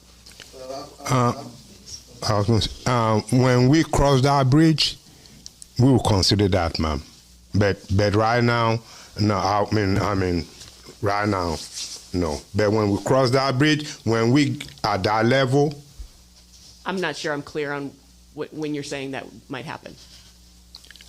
I don't have a specific time, but when it's something that has been evaluated. When I came on board back in January, everybody knows for most part this parking lot is empty, and you call people that say they're working from home and don't even answer their phone. So what I'm saying is, when are you going to re-examine it? I don't know that yet, but it's still, it's still something that has been looked at. Can we put that on the agenda? No, ma'am. No. So so I'm asking you to put it on the agenda for June 3rd, and you're going to tell me no? For right now, no, ma'am. Why is that, sir? Well, I have to have a reason. I mean, come on, ma'am. I mean...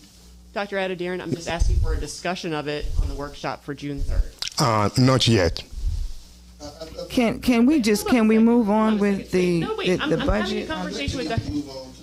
I think we should discuss absolutely.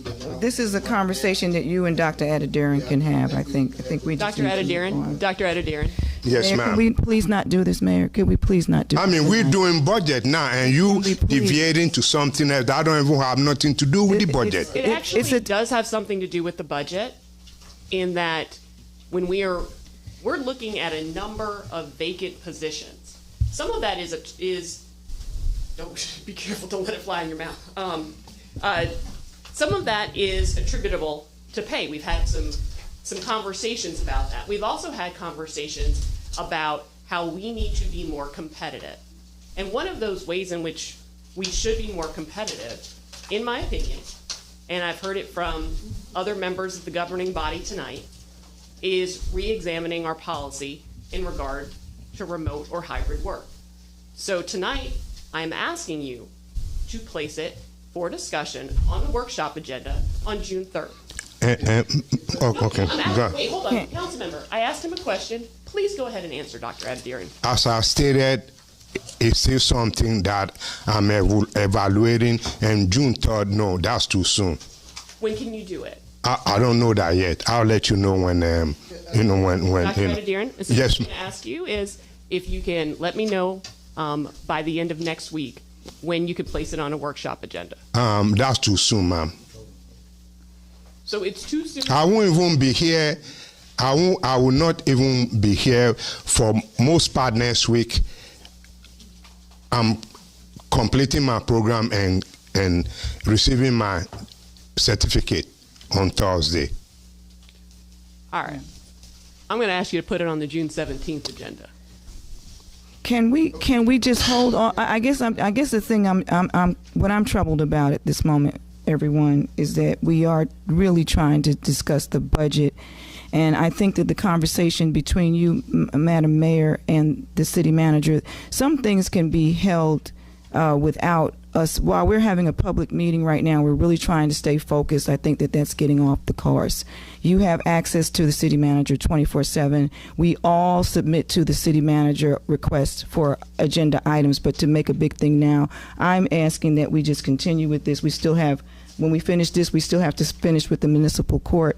So can we please stay focused? Councilmember McKenzie, you are absolutely right. We all have the opportunity to get things on the workshop. So let me be clear that I expect the conversation about the city attorney's bill on the next workshop, because that's what I have asked. Ma'am. Okay. Please, just because this is going somewhere that we don't need to go tonight. We do not need to go here. We have the opportunity to communicate, and last night you told me 4 times that wasn't going to happen. And I'm not trying to belabor this point, but it seems for some reason that when I ask for these things to happen, you seem like no is an okay response. And I am a member of this governing body, and I am asking you to place things on the agenda for discussion, and somehow that's a problem. And so the only thing that I'm asking, Dr. Adediran, is to place the 2 things that I have requested. The one that I asked you at the last meeting to place on the workshop for this upcoming meeting, and a discussion regarding remote and hybrid work. Okay, so that's all I'm asking, period. Got it. Let's move along. I'm a member of this governing body too. We got it. We heard it. You in 2 mics. We got it. This one doesn't have a battery. All right, let's move on. Thank you, Dr. Adediran, for accommodating my requests. Now, any other questions? I will answer the question regarding the website costs. We're actually getting a discount on what the website would cost, which is at $36. I thought I just had it. I'm pulling it up. I'm going to share this with you guys as well. And if I may, that number may change based on what we're doing now with the new web developer. That was when I put this budget together, when it was under IT. Yes. Up or down? Up.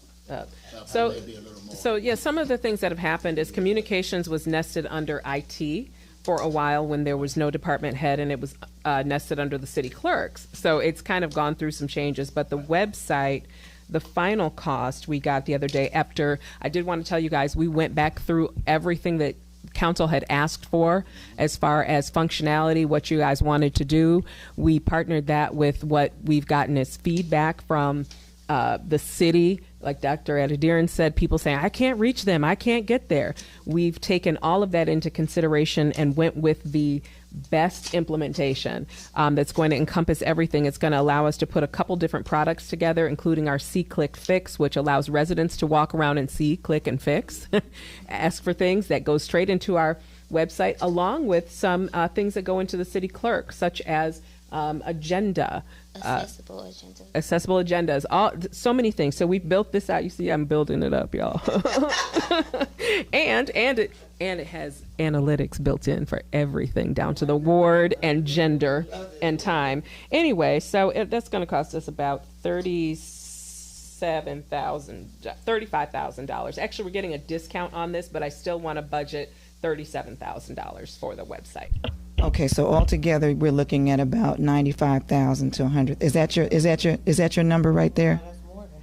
What was this? It was 60 for salaries.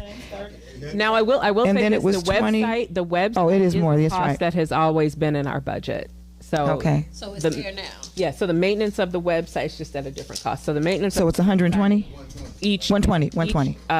Year paying for that contract for the website has always what been we in here, are but now. we have to design not only a new website, but those products that will allow the community to communicate with us. The See, Click, Fix. Yes, sir. So it's the 60. So we're looking at going from 228 to about 350 in the. We're looking at taking the communications budget from approximately 228,000 to 350,000. Can we get clarity? Right now, there's $43,000 budgeted, right? For where? Where? For the website. Oh, we did? 70. That's what the current website is for the maintenance. Oh. 43,000 a year. That's what No, we six budgeted. one- that's what we budgeted for. Yeah. What are we actually spending? 35. What are we going to spend? Yeah. Oh, you're talking about to rebuild the website. It's 35,000. So it's an addition And then there's still to going. the- There's Then we going still to have be the maintenance. Yeah. So the maintenance remains. Yeah. So the number that you see in there now is what I put in there after gathering information from building a new website. Okay. I put that number in there. So we still need the 35,000 because that 43,000 is our Yeah, we're maintenance gonna have- program. yeah, we're gonna have So to we're at pay both 120,000 products. altogether. Okay. Yeah, that number Okay, suffices. so he's telling me that Mr. Hicks is saying. But that's not gonna do. Man, I need to start building government websites. I'm building these little small websites. Oh. See, Click Fix is in his budget. So this is why I like that we can share these budgets. So I like that we were nested under IT before, so that gives us some wiggle room, some of those things that he has in his budget. Okay, then we are covered. Okay, good. We're covered with So- already in our back at budget. 80. Back at 80. That sounds good to us all. Okay, 80. The Okay. 45, that's an annual reoccurring, and the 37 is a one-time only. Is that what I'm hearing? Yeah, but there was a number that was in there is actually part of it is covered for Mr. Hicks' budget. Okay, And so it's so less- we, it's less than the 45. yes, sir, we actually have it in our budget How much- already. how It's much gonna less? be, it's covered. We have it. It's covered, so all we It's need covered. We don't need any. Right. Okay, so we don't need the 45. She don't need the Forget the app. 37. Yep, I don't need it. She has that in the I budget. have it. You don't need the 37. I don't. I have Right, you 41. still- But you still need the annual 45 that's in your budget. Yes. Yes, it's in there. We still need the 6170. That makes me happy. 60 and the 15, which is $75,000. There you go. And 20. 20. That 15. Oh, Make that Oh, the 15, service 20. not 15 is 20.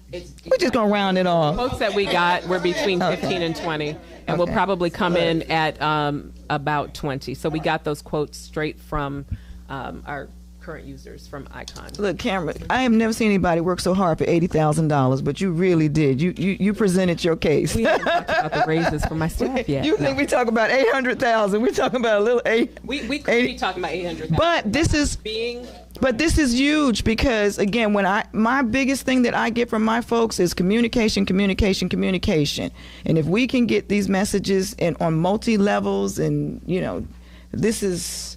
We and be able to build it. track and to be able to see from what our people, what it is that our people are interested in as well. Doesn't So happen this is overnight, good. and because we're so used to that instant culture with media, Yeah. we assume like, oh, it's going to happen right away, and we've got to build it, and we've got to pay for it, and Yes. we've got to run the analytics, like you said, and Yes. get to the right people. So I wasn't arguing you. I was saying, we've got to get to the right people. We've got to meet the people who need this stuff. So it's going to take a minute, and I've been here 60 some days, and we're getting to it. And this, the red document, you said the package, that'll be 6 to 10 weeks? Yeah.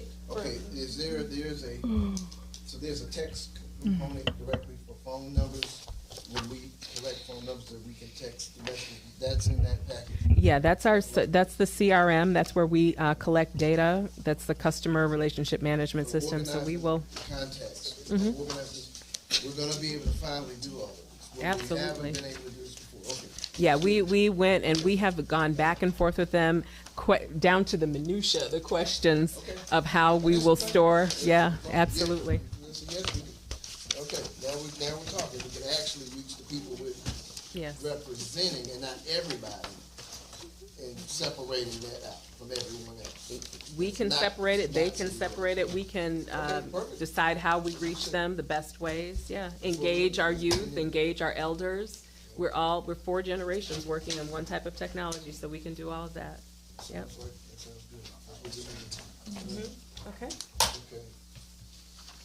We just need some money. 80,000. Loud and clear. 80,000 on top of that budget. We'd appreciate it. Much need. Give you a round of applause for bringing Yeah. Thank you, Cameron. Thank you, Ashley. Thank you, Keisha. Yes. It worked. What would happen if the media department didn't include Some drama. Now, if we'd have seen the server actually explode, I think it would have. You know what? I tried to get Harrison to do that, but we needed for Channel 23 to work tomorrow. 'Cause we need to come to work tomorrow. Thank you. Thank you all. Thank you. Cameron, can you pass this to council? Yes. All right. So we're on to the last one, municipal court. We're done. Thank you. Thank you. good. Sorry about the long. Okay. Somebody had to. Thank you. Actually, good job. All right. Way too low. Oh, that chair is low. Wow. I got notes. Keisha must. I raised it up. Yeah. I come in Share his peace. mic. Okay. So the budget, I know. You're gonna have to share that with Councilmember Carn. Hmm? You're gonna have to share that between. Oh, the I two, do. So, or you can. It might be easier to use that one. Okay, no problem. I raised it up for you. Hopefully it doesn't go That's back down. great. Thank you. You're welcome. The purposes of that budget it's really to demonstrate what it would take to have a fully staffed municipal court. Mm-hmm. I recognize that that's a heavy lift, but it is what it looks like for us to be fully staffed.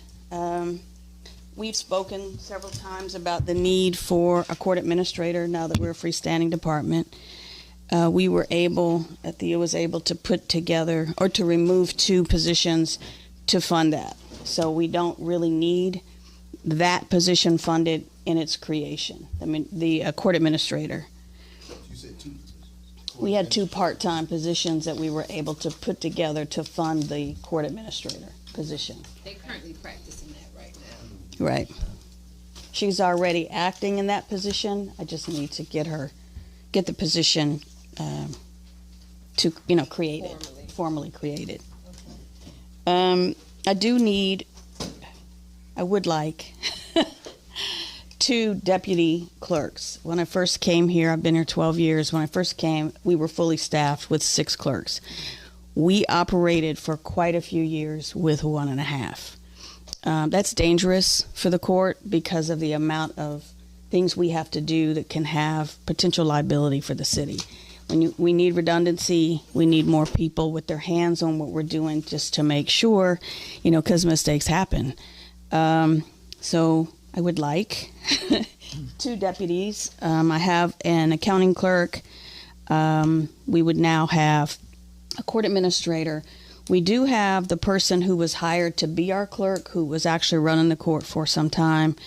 But I discovered that she's actually been in an administrative assistant position.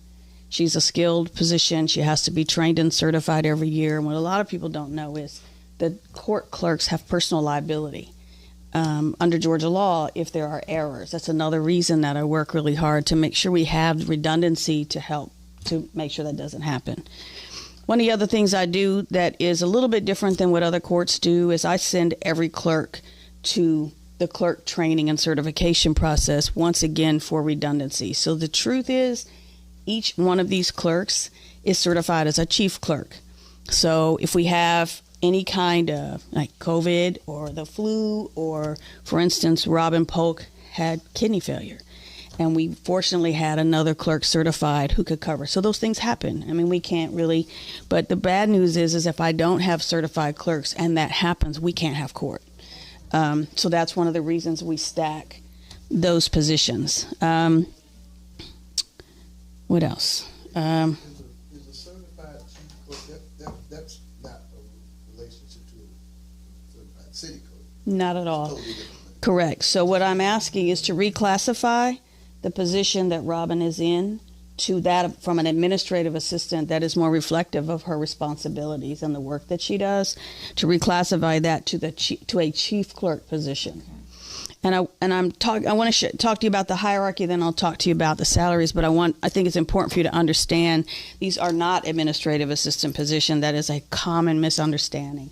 People really think that the clerks are just pushing paper, talking to the citizens. We do court. They don't really fully understand what it takes. Court is about 10% of what we do. The clerks have the responsibility of preparing court and closing court, being in court with us, but more importantly, all of the filings, all of the things that are required under state law, things that have to go to DDS, that have to be filed. We deal with warrants. We have to make sure we're not arresting people improperly. We just have to suspend driver's licenses. We have a short window to submit that information under state law. And when we're processing 1,000 cases a week, I mean, it's a lot to try to manage, and we have court 3 days a week. So on court days, because I only have a couple of clerks, they're in court with me, which is driving the bailiff and everybody else nuts because people show up in the lobby, people can't get online, people have questions, the phones are ringing. It's chaos. How many court days are in person? How many are remote now? We are 100% remote. You just said people in the lobby. Citizens show up even though their citations say we're remote, even though we've been remote for 4 years, and our website says we're remote. Citizens will still come to the building, and so we still process. We don't send them away. We still process those cases with them. On the computer, I guess. Well, the staff is there, so we still bring them back. We'll talk to them. They can put them on a computer and remote to me. So we don't make them wait or go away and come back another time. Okay. Mostly, when we were in COVID, the Chief Justice of the Georgia Supreme Court, which is my boss, ultimately had a meeting with the municipal court bench and told us that irrespective of COVID, we're the largest class of court in the nation. Municipal courts process more citations than any other court. And so he told us that we were the only court that they call us a non-essential court because of what we do. So we don't have jury trials, grand juries, we don't have any of that. So we're considered non-essential. We don't have people in jail waiting, etc. He said we were the only class of our courts locally. We were the only courts in this region who have not moved to virtual hearings for non-essential functions. And he said that we needed to move in that direction for COVID, of course, but to plan to stay there. Can you please get your microphone? East Point, South Fulton, Fairburn, all of those are 100%. Fairburn and Hateville are my courts. We're 100% virtual. East Point does half and half. They do their bench trials in person. It's really each municipal court can do what they want to do. And to be honest with you, this became very political. So municipal courts in red areas who had that whole aversion to COVID would not go virtual. They continued to be in person. They continued to, say no masks. I mean, it became a really interesting political divide. I almost died from COVID. I got it in court. My husband did too, so I'm not fooling with that. And we had plexiglass and gloves, and we did everything. And in fact, Mr. Meadows died, and he and I got COVID at the same time. So I don't fool with that. You know what I mean? Like, I'm not fooling with it. We don't have to be virtual. We don't have to be in court. Here's the other thing that virtual court has done for the city: the resources. The state law, from a security standpoint, requires us to have a police officer at every entrance to the courtroom and one at the bench. There are 3 entrances to the courtroom here. So that's 4 uniformed police officers we have to have 3 times a week. College Park does not have the resources to do that, and that's a state law. And so then we have to deal with jail cases. So then we have to send uniformed officers to the jail to now you've got 5 that we have to have on every court day. Chiefs don't want us back in the building. Going by that logic, I'm assuming out there, how long have we been remote? Sorry. Judge? Since September of 2020. Okay, so there should be a huge savings of on-duty officers, courts, officers, overtime. No, because they're just on the field as opposed to being in the courtroom. Okay, so they're still working, they're just not covering court. Correct. Okay, all right, okay. That's good to know. So questions on the requested changes? All right, so is this total, the 336, you're not asking for that in addition to what your budget is now? No. That's what that's what they currently have budgeted for those line items. And you're asking for? An additional, it's gonna cost an additional 175? Yes, sir. If we did that all at one time, yes. I'd love it if you would do that, but I recognize what I'm asking you to do. Well, what could we do now that would get you close to there? Well, My friend right here and I disagree about this, but I think the public defender needs to be removed from the court budget. Well, and what I explained is that regardless if we remove it, it doesn't alleviate the burden of that expense. She's asking to move it from her department to the police department, but it's a function of the court. Not really, though. Let me just explain. I understand because you're the finance person, so I defer to you. Okay. But it's really a conflict for the court to pay for the defense counsel for the offenders. Like we pay for the prosecutors. Can't play both sides. We shouldn't be paying for defense attorneys. I mean, it would be no different than us paying for private attorneys. Well, Yes, the solicitor is our prosecutor. In theory, Althea, that's why we split the courts from the police department. Right. See, the police department is enforcement. The Right. courts are judicial. Now, if enforcement is running the budget of judicial and something happens, that's like the Michael Brown case. If you Well, yeah, explain- the Ferguson case. Just give the 2-minute version of what the separation. Yeah, so the Ferguson case is what brought the feds in, because the police department was running the court, and they were using the court as a revenue generator. Now, we all know that the court generates probably the most revenue in every municipality, but that can't be our focus. Well, it may not in College Park, but in a lot of small municipalities, it is one of the highest revenue generators in the city. And we generate $75,000 and $80,000 a month in certain months, right? I mean, the numbers I had for March showed us at 75,000. Okay, Althea, does that sound right? I have I had the information. Does the court, but that's the fines, that's like tickets and things of that nature, fines and forfeitures. Right. Is that what you have, though, Althea? Well, that's sounds like you know. No, because Rhonda deals with the court on an everyday basis, so she would be able to verify that. That's the number, right? 75,000. That's what we generated in March. But what is it typically? It's running anywhere between, I would say 50. Yeah, because I'm not showing. Is there an annual line for court revenues? There's got to be an annual line. Yeah, but it's. What does that say? It is, hold on. Now, remember when you guys approved courtware, we increased the fines. So you're going to see a little bit of disparity between what we were doing before that and what we're doing now. I'm sorry. It's definitely gone. Yeah. Well, Let me see if I can understand a little bit more. Yes, ma'am. I don't see a revenue sheet. That was the first thing. It's general fund revenue. It's general fund. It's not a separate fund. It's part of the general fund. Gotcha. That's why I said if you move that 70,000, that doesn't take away the expense. It just moves to police. Okay. No, it's under general fund. Which is why we like fines and forfeitures. Yes, hold on. Okay. Just to conclude the issue about the public defender, it's the same sort of a concept, right? The court is the enforcement division.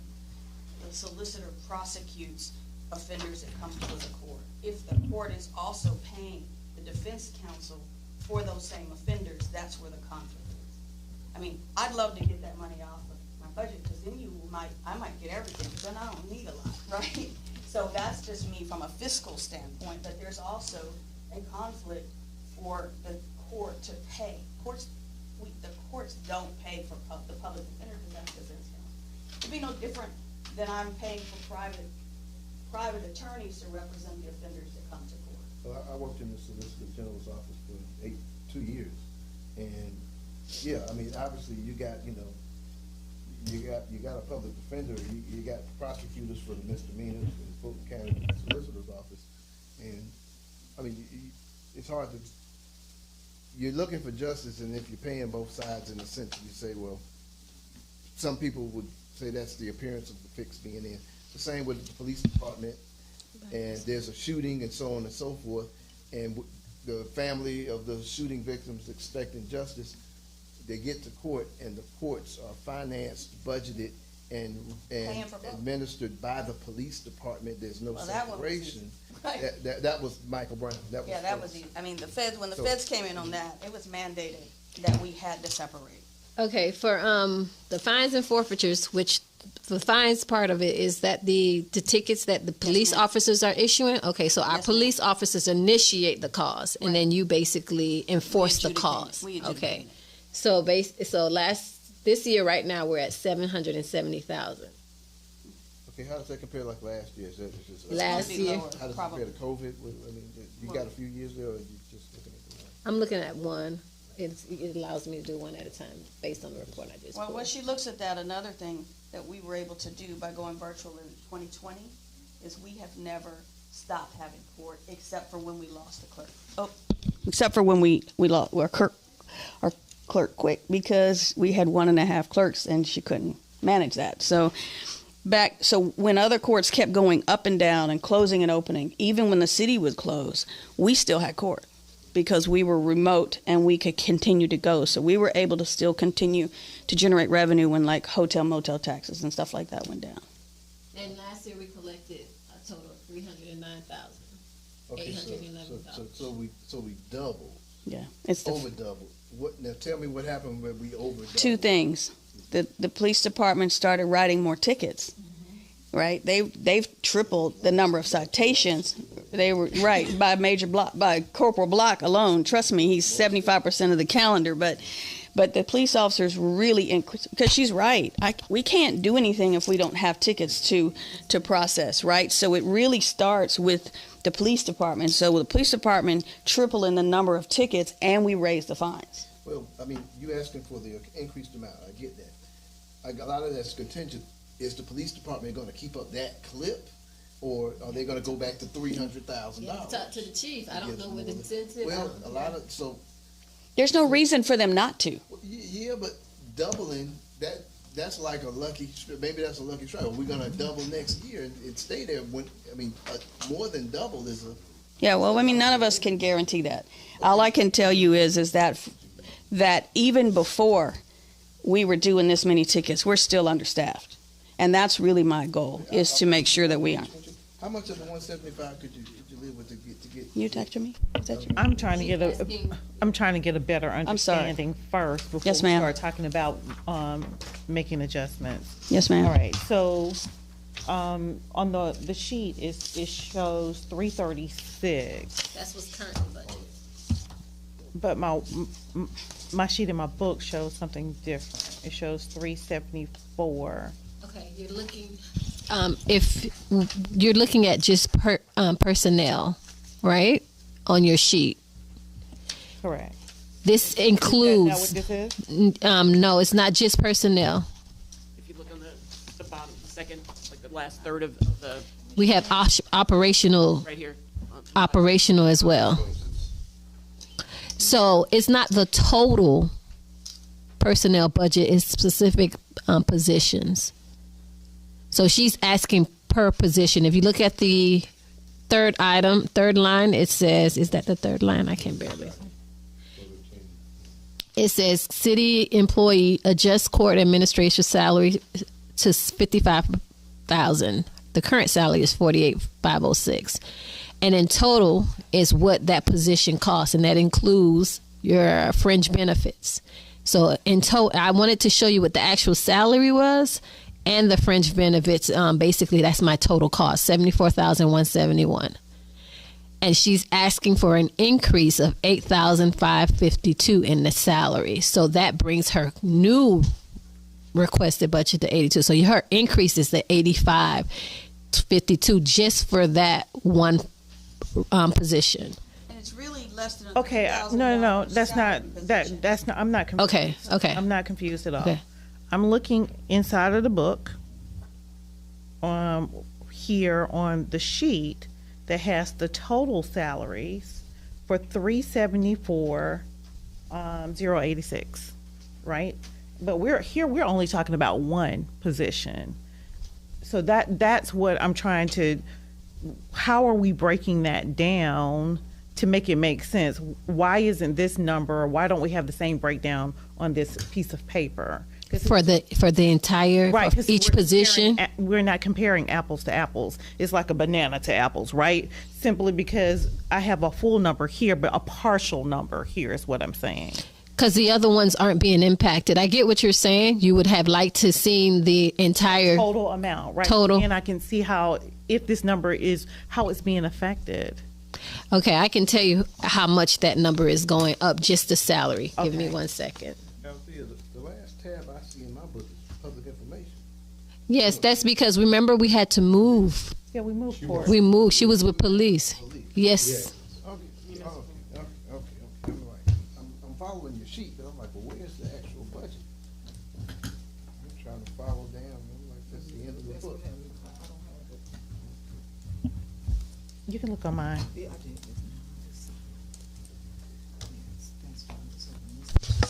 And Councillor, because of the changes in the new sheet, that's why she requested to come back today. Yeah, because So it's that's different. $133,000 increase to what the police salary. 374. Yes. Yeah. That's what I'm trying to get to. Like, what is that new number? Yeah.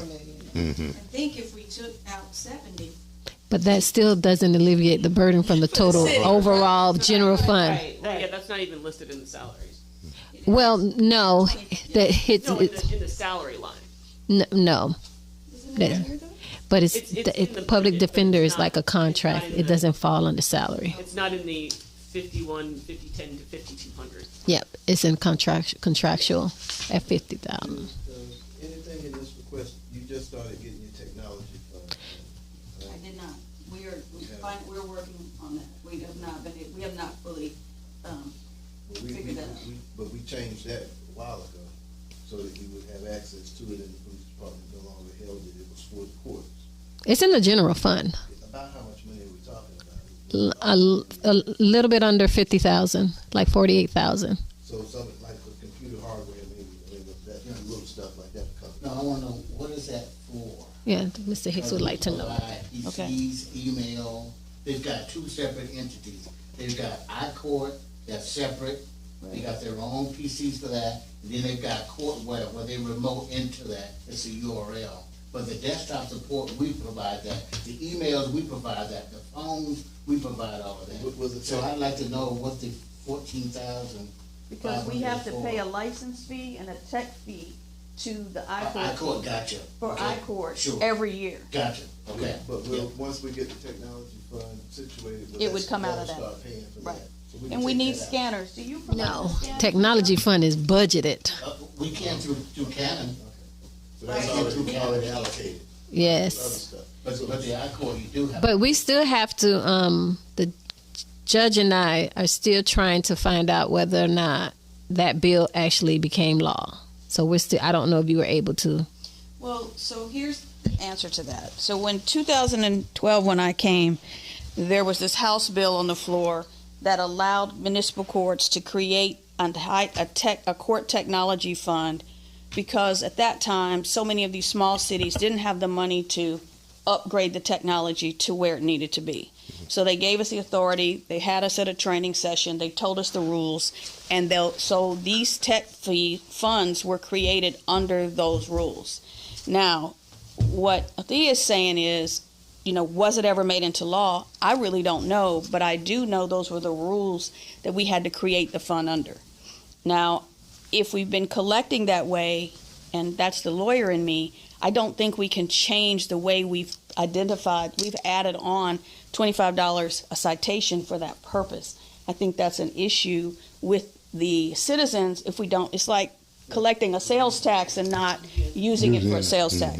It was Spearman, you collected $25 yes, a month. Right. Obviously, it's probably kicked in.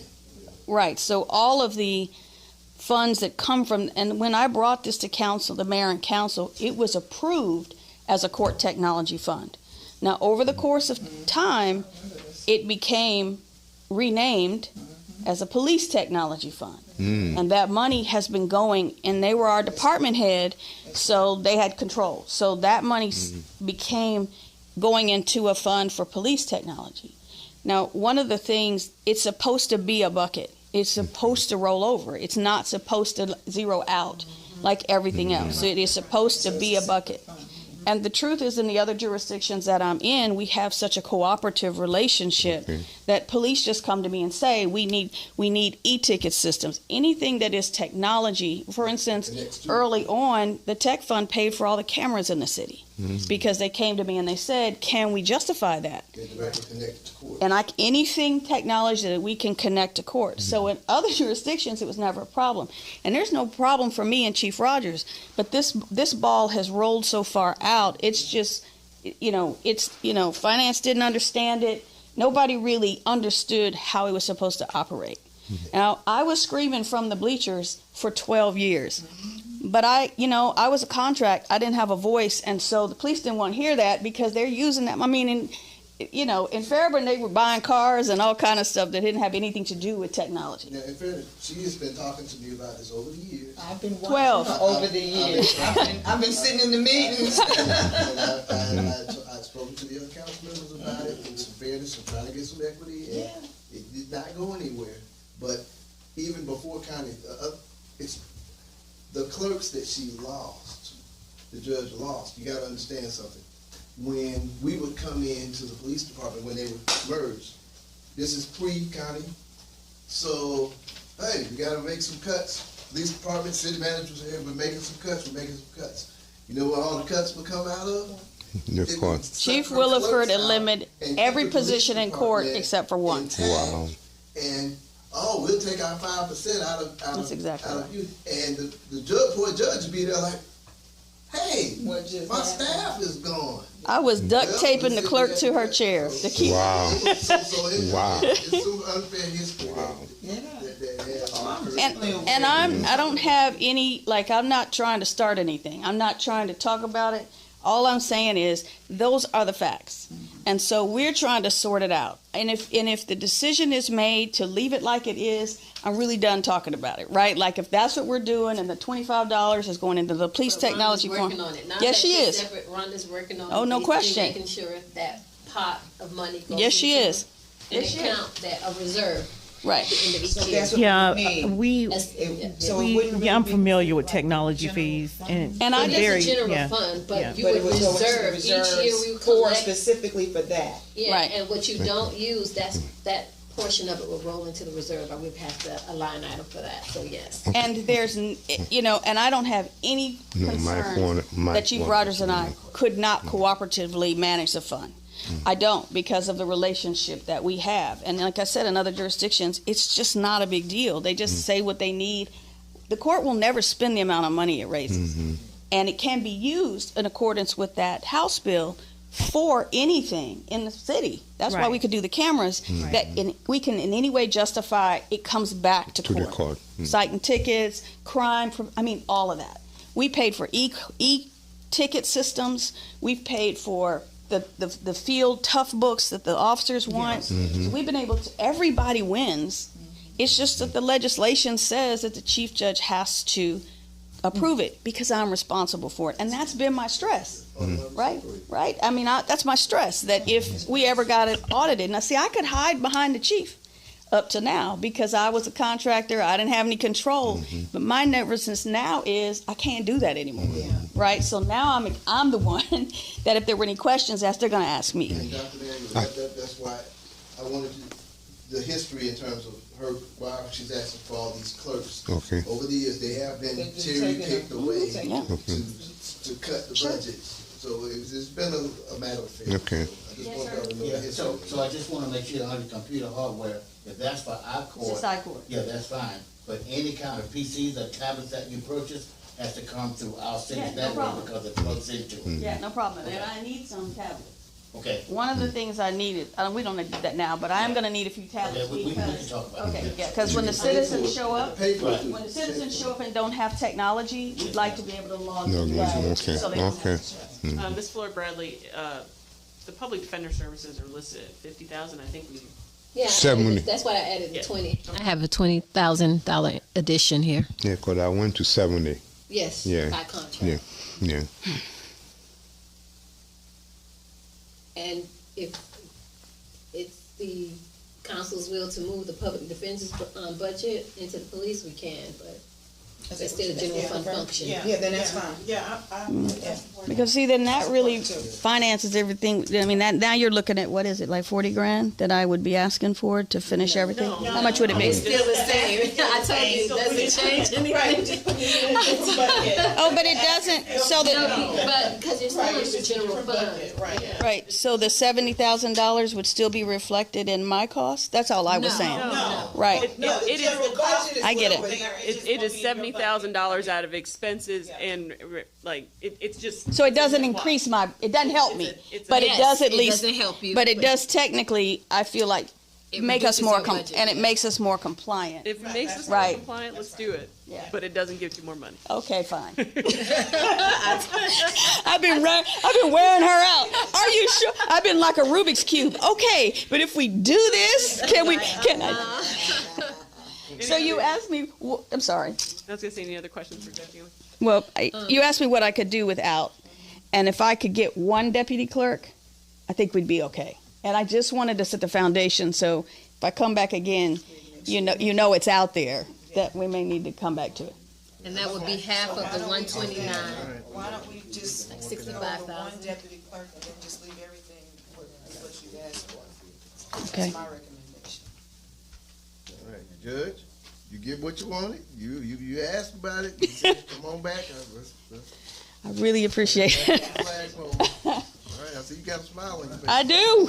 Hey, take the money and run. I'm telling you. Woo! I mean, she was underpaid and everything. It was just Excuse me, Mayor and Council. I know this is the last day of the, but I will need, as soon as possible, the cuts. Yes. So I can sit down with Atil and see exactly where we are. Did you take note of the cuts as we were going through? There were no cuts. I gave No, what- Councilwoman Arnold asked at the last. There was some cut. Yeah. We got some. Well, we got Yeah. some things we want to. Yeah. We definitely. Okay, that's what I. That's what I'm asking. Yeah. We may not have verbalized them, but we got some cuts. For me? No. you- Talking about the entire, Thank you. the entire budget. I'm leaving, okay? Yeah. I really appreciate it. Yeah. Yes, ma'am, I got it. Next Thursday, Friday, but okay. You guys have a great day. Okay, man. Okay. Appreciate you. How are we providing these? How do you want us to provide the cuts to you? The city manager email, and then he'll forward that to me, and I'll put everything in a spreadsheet. All right, sounds good. All right, we're Thank done at you. 10. You're welcome. Thank you. So much. You're welcome.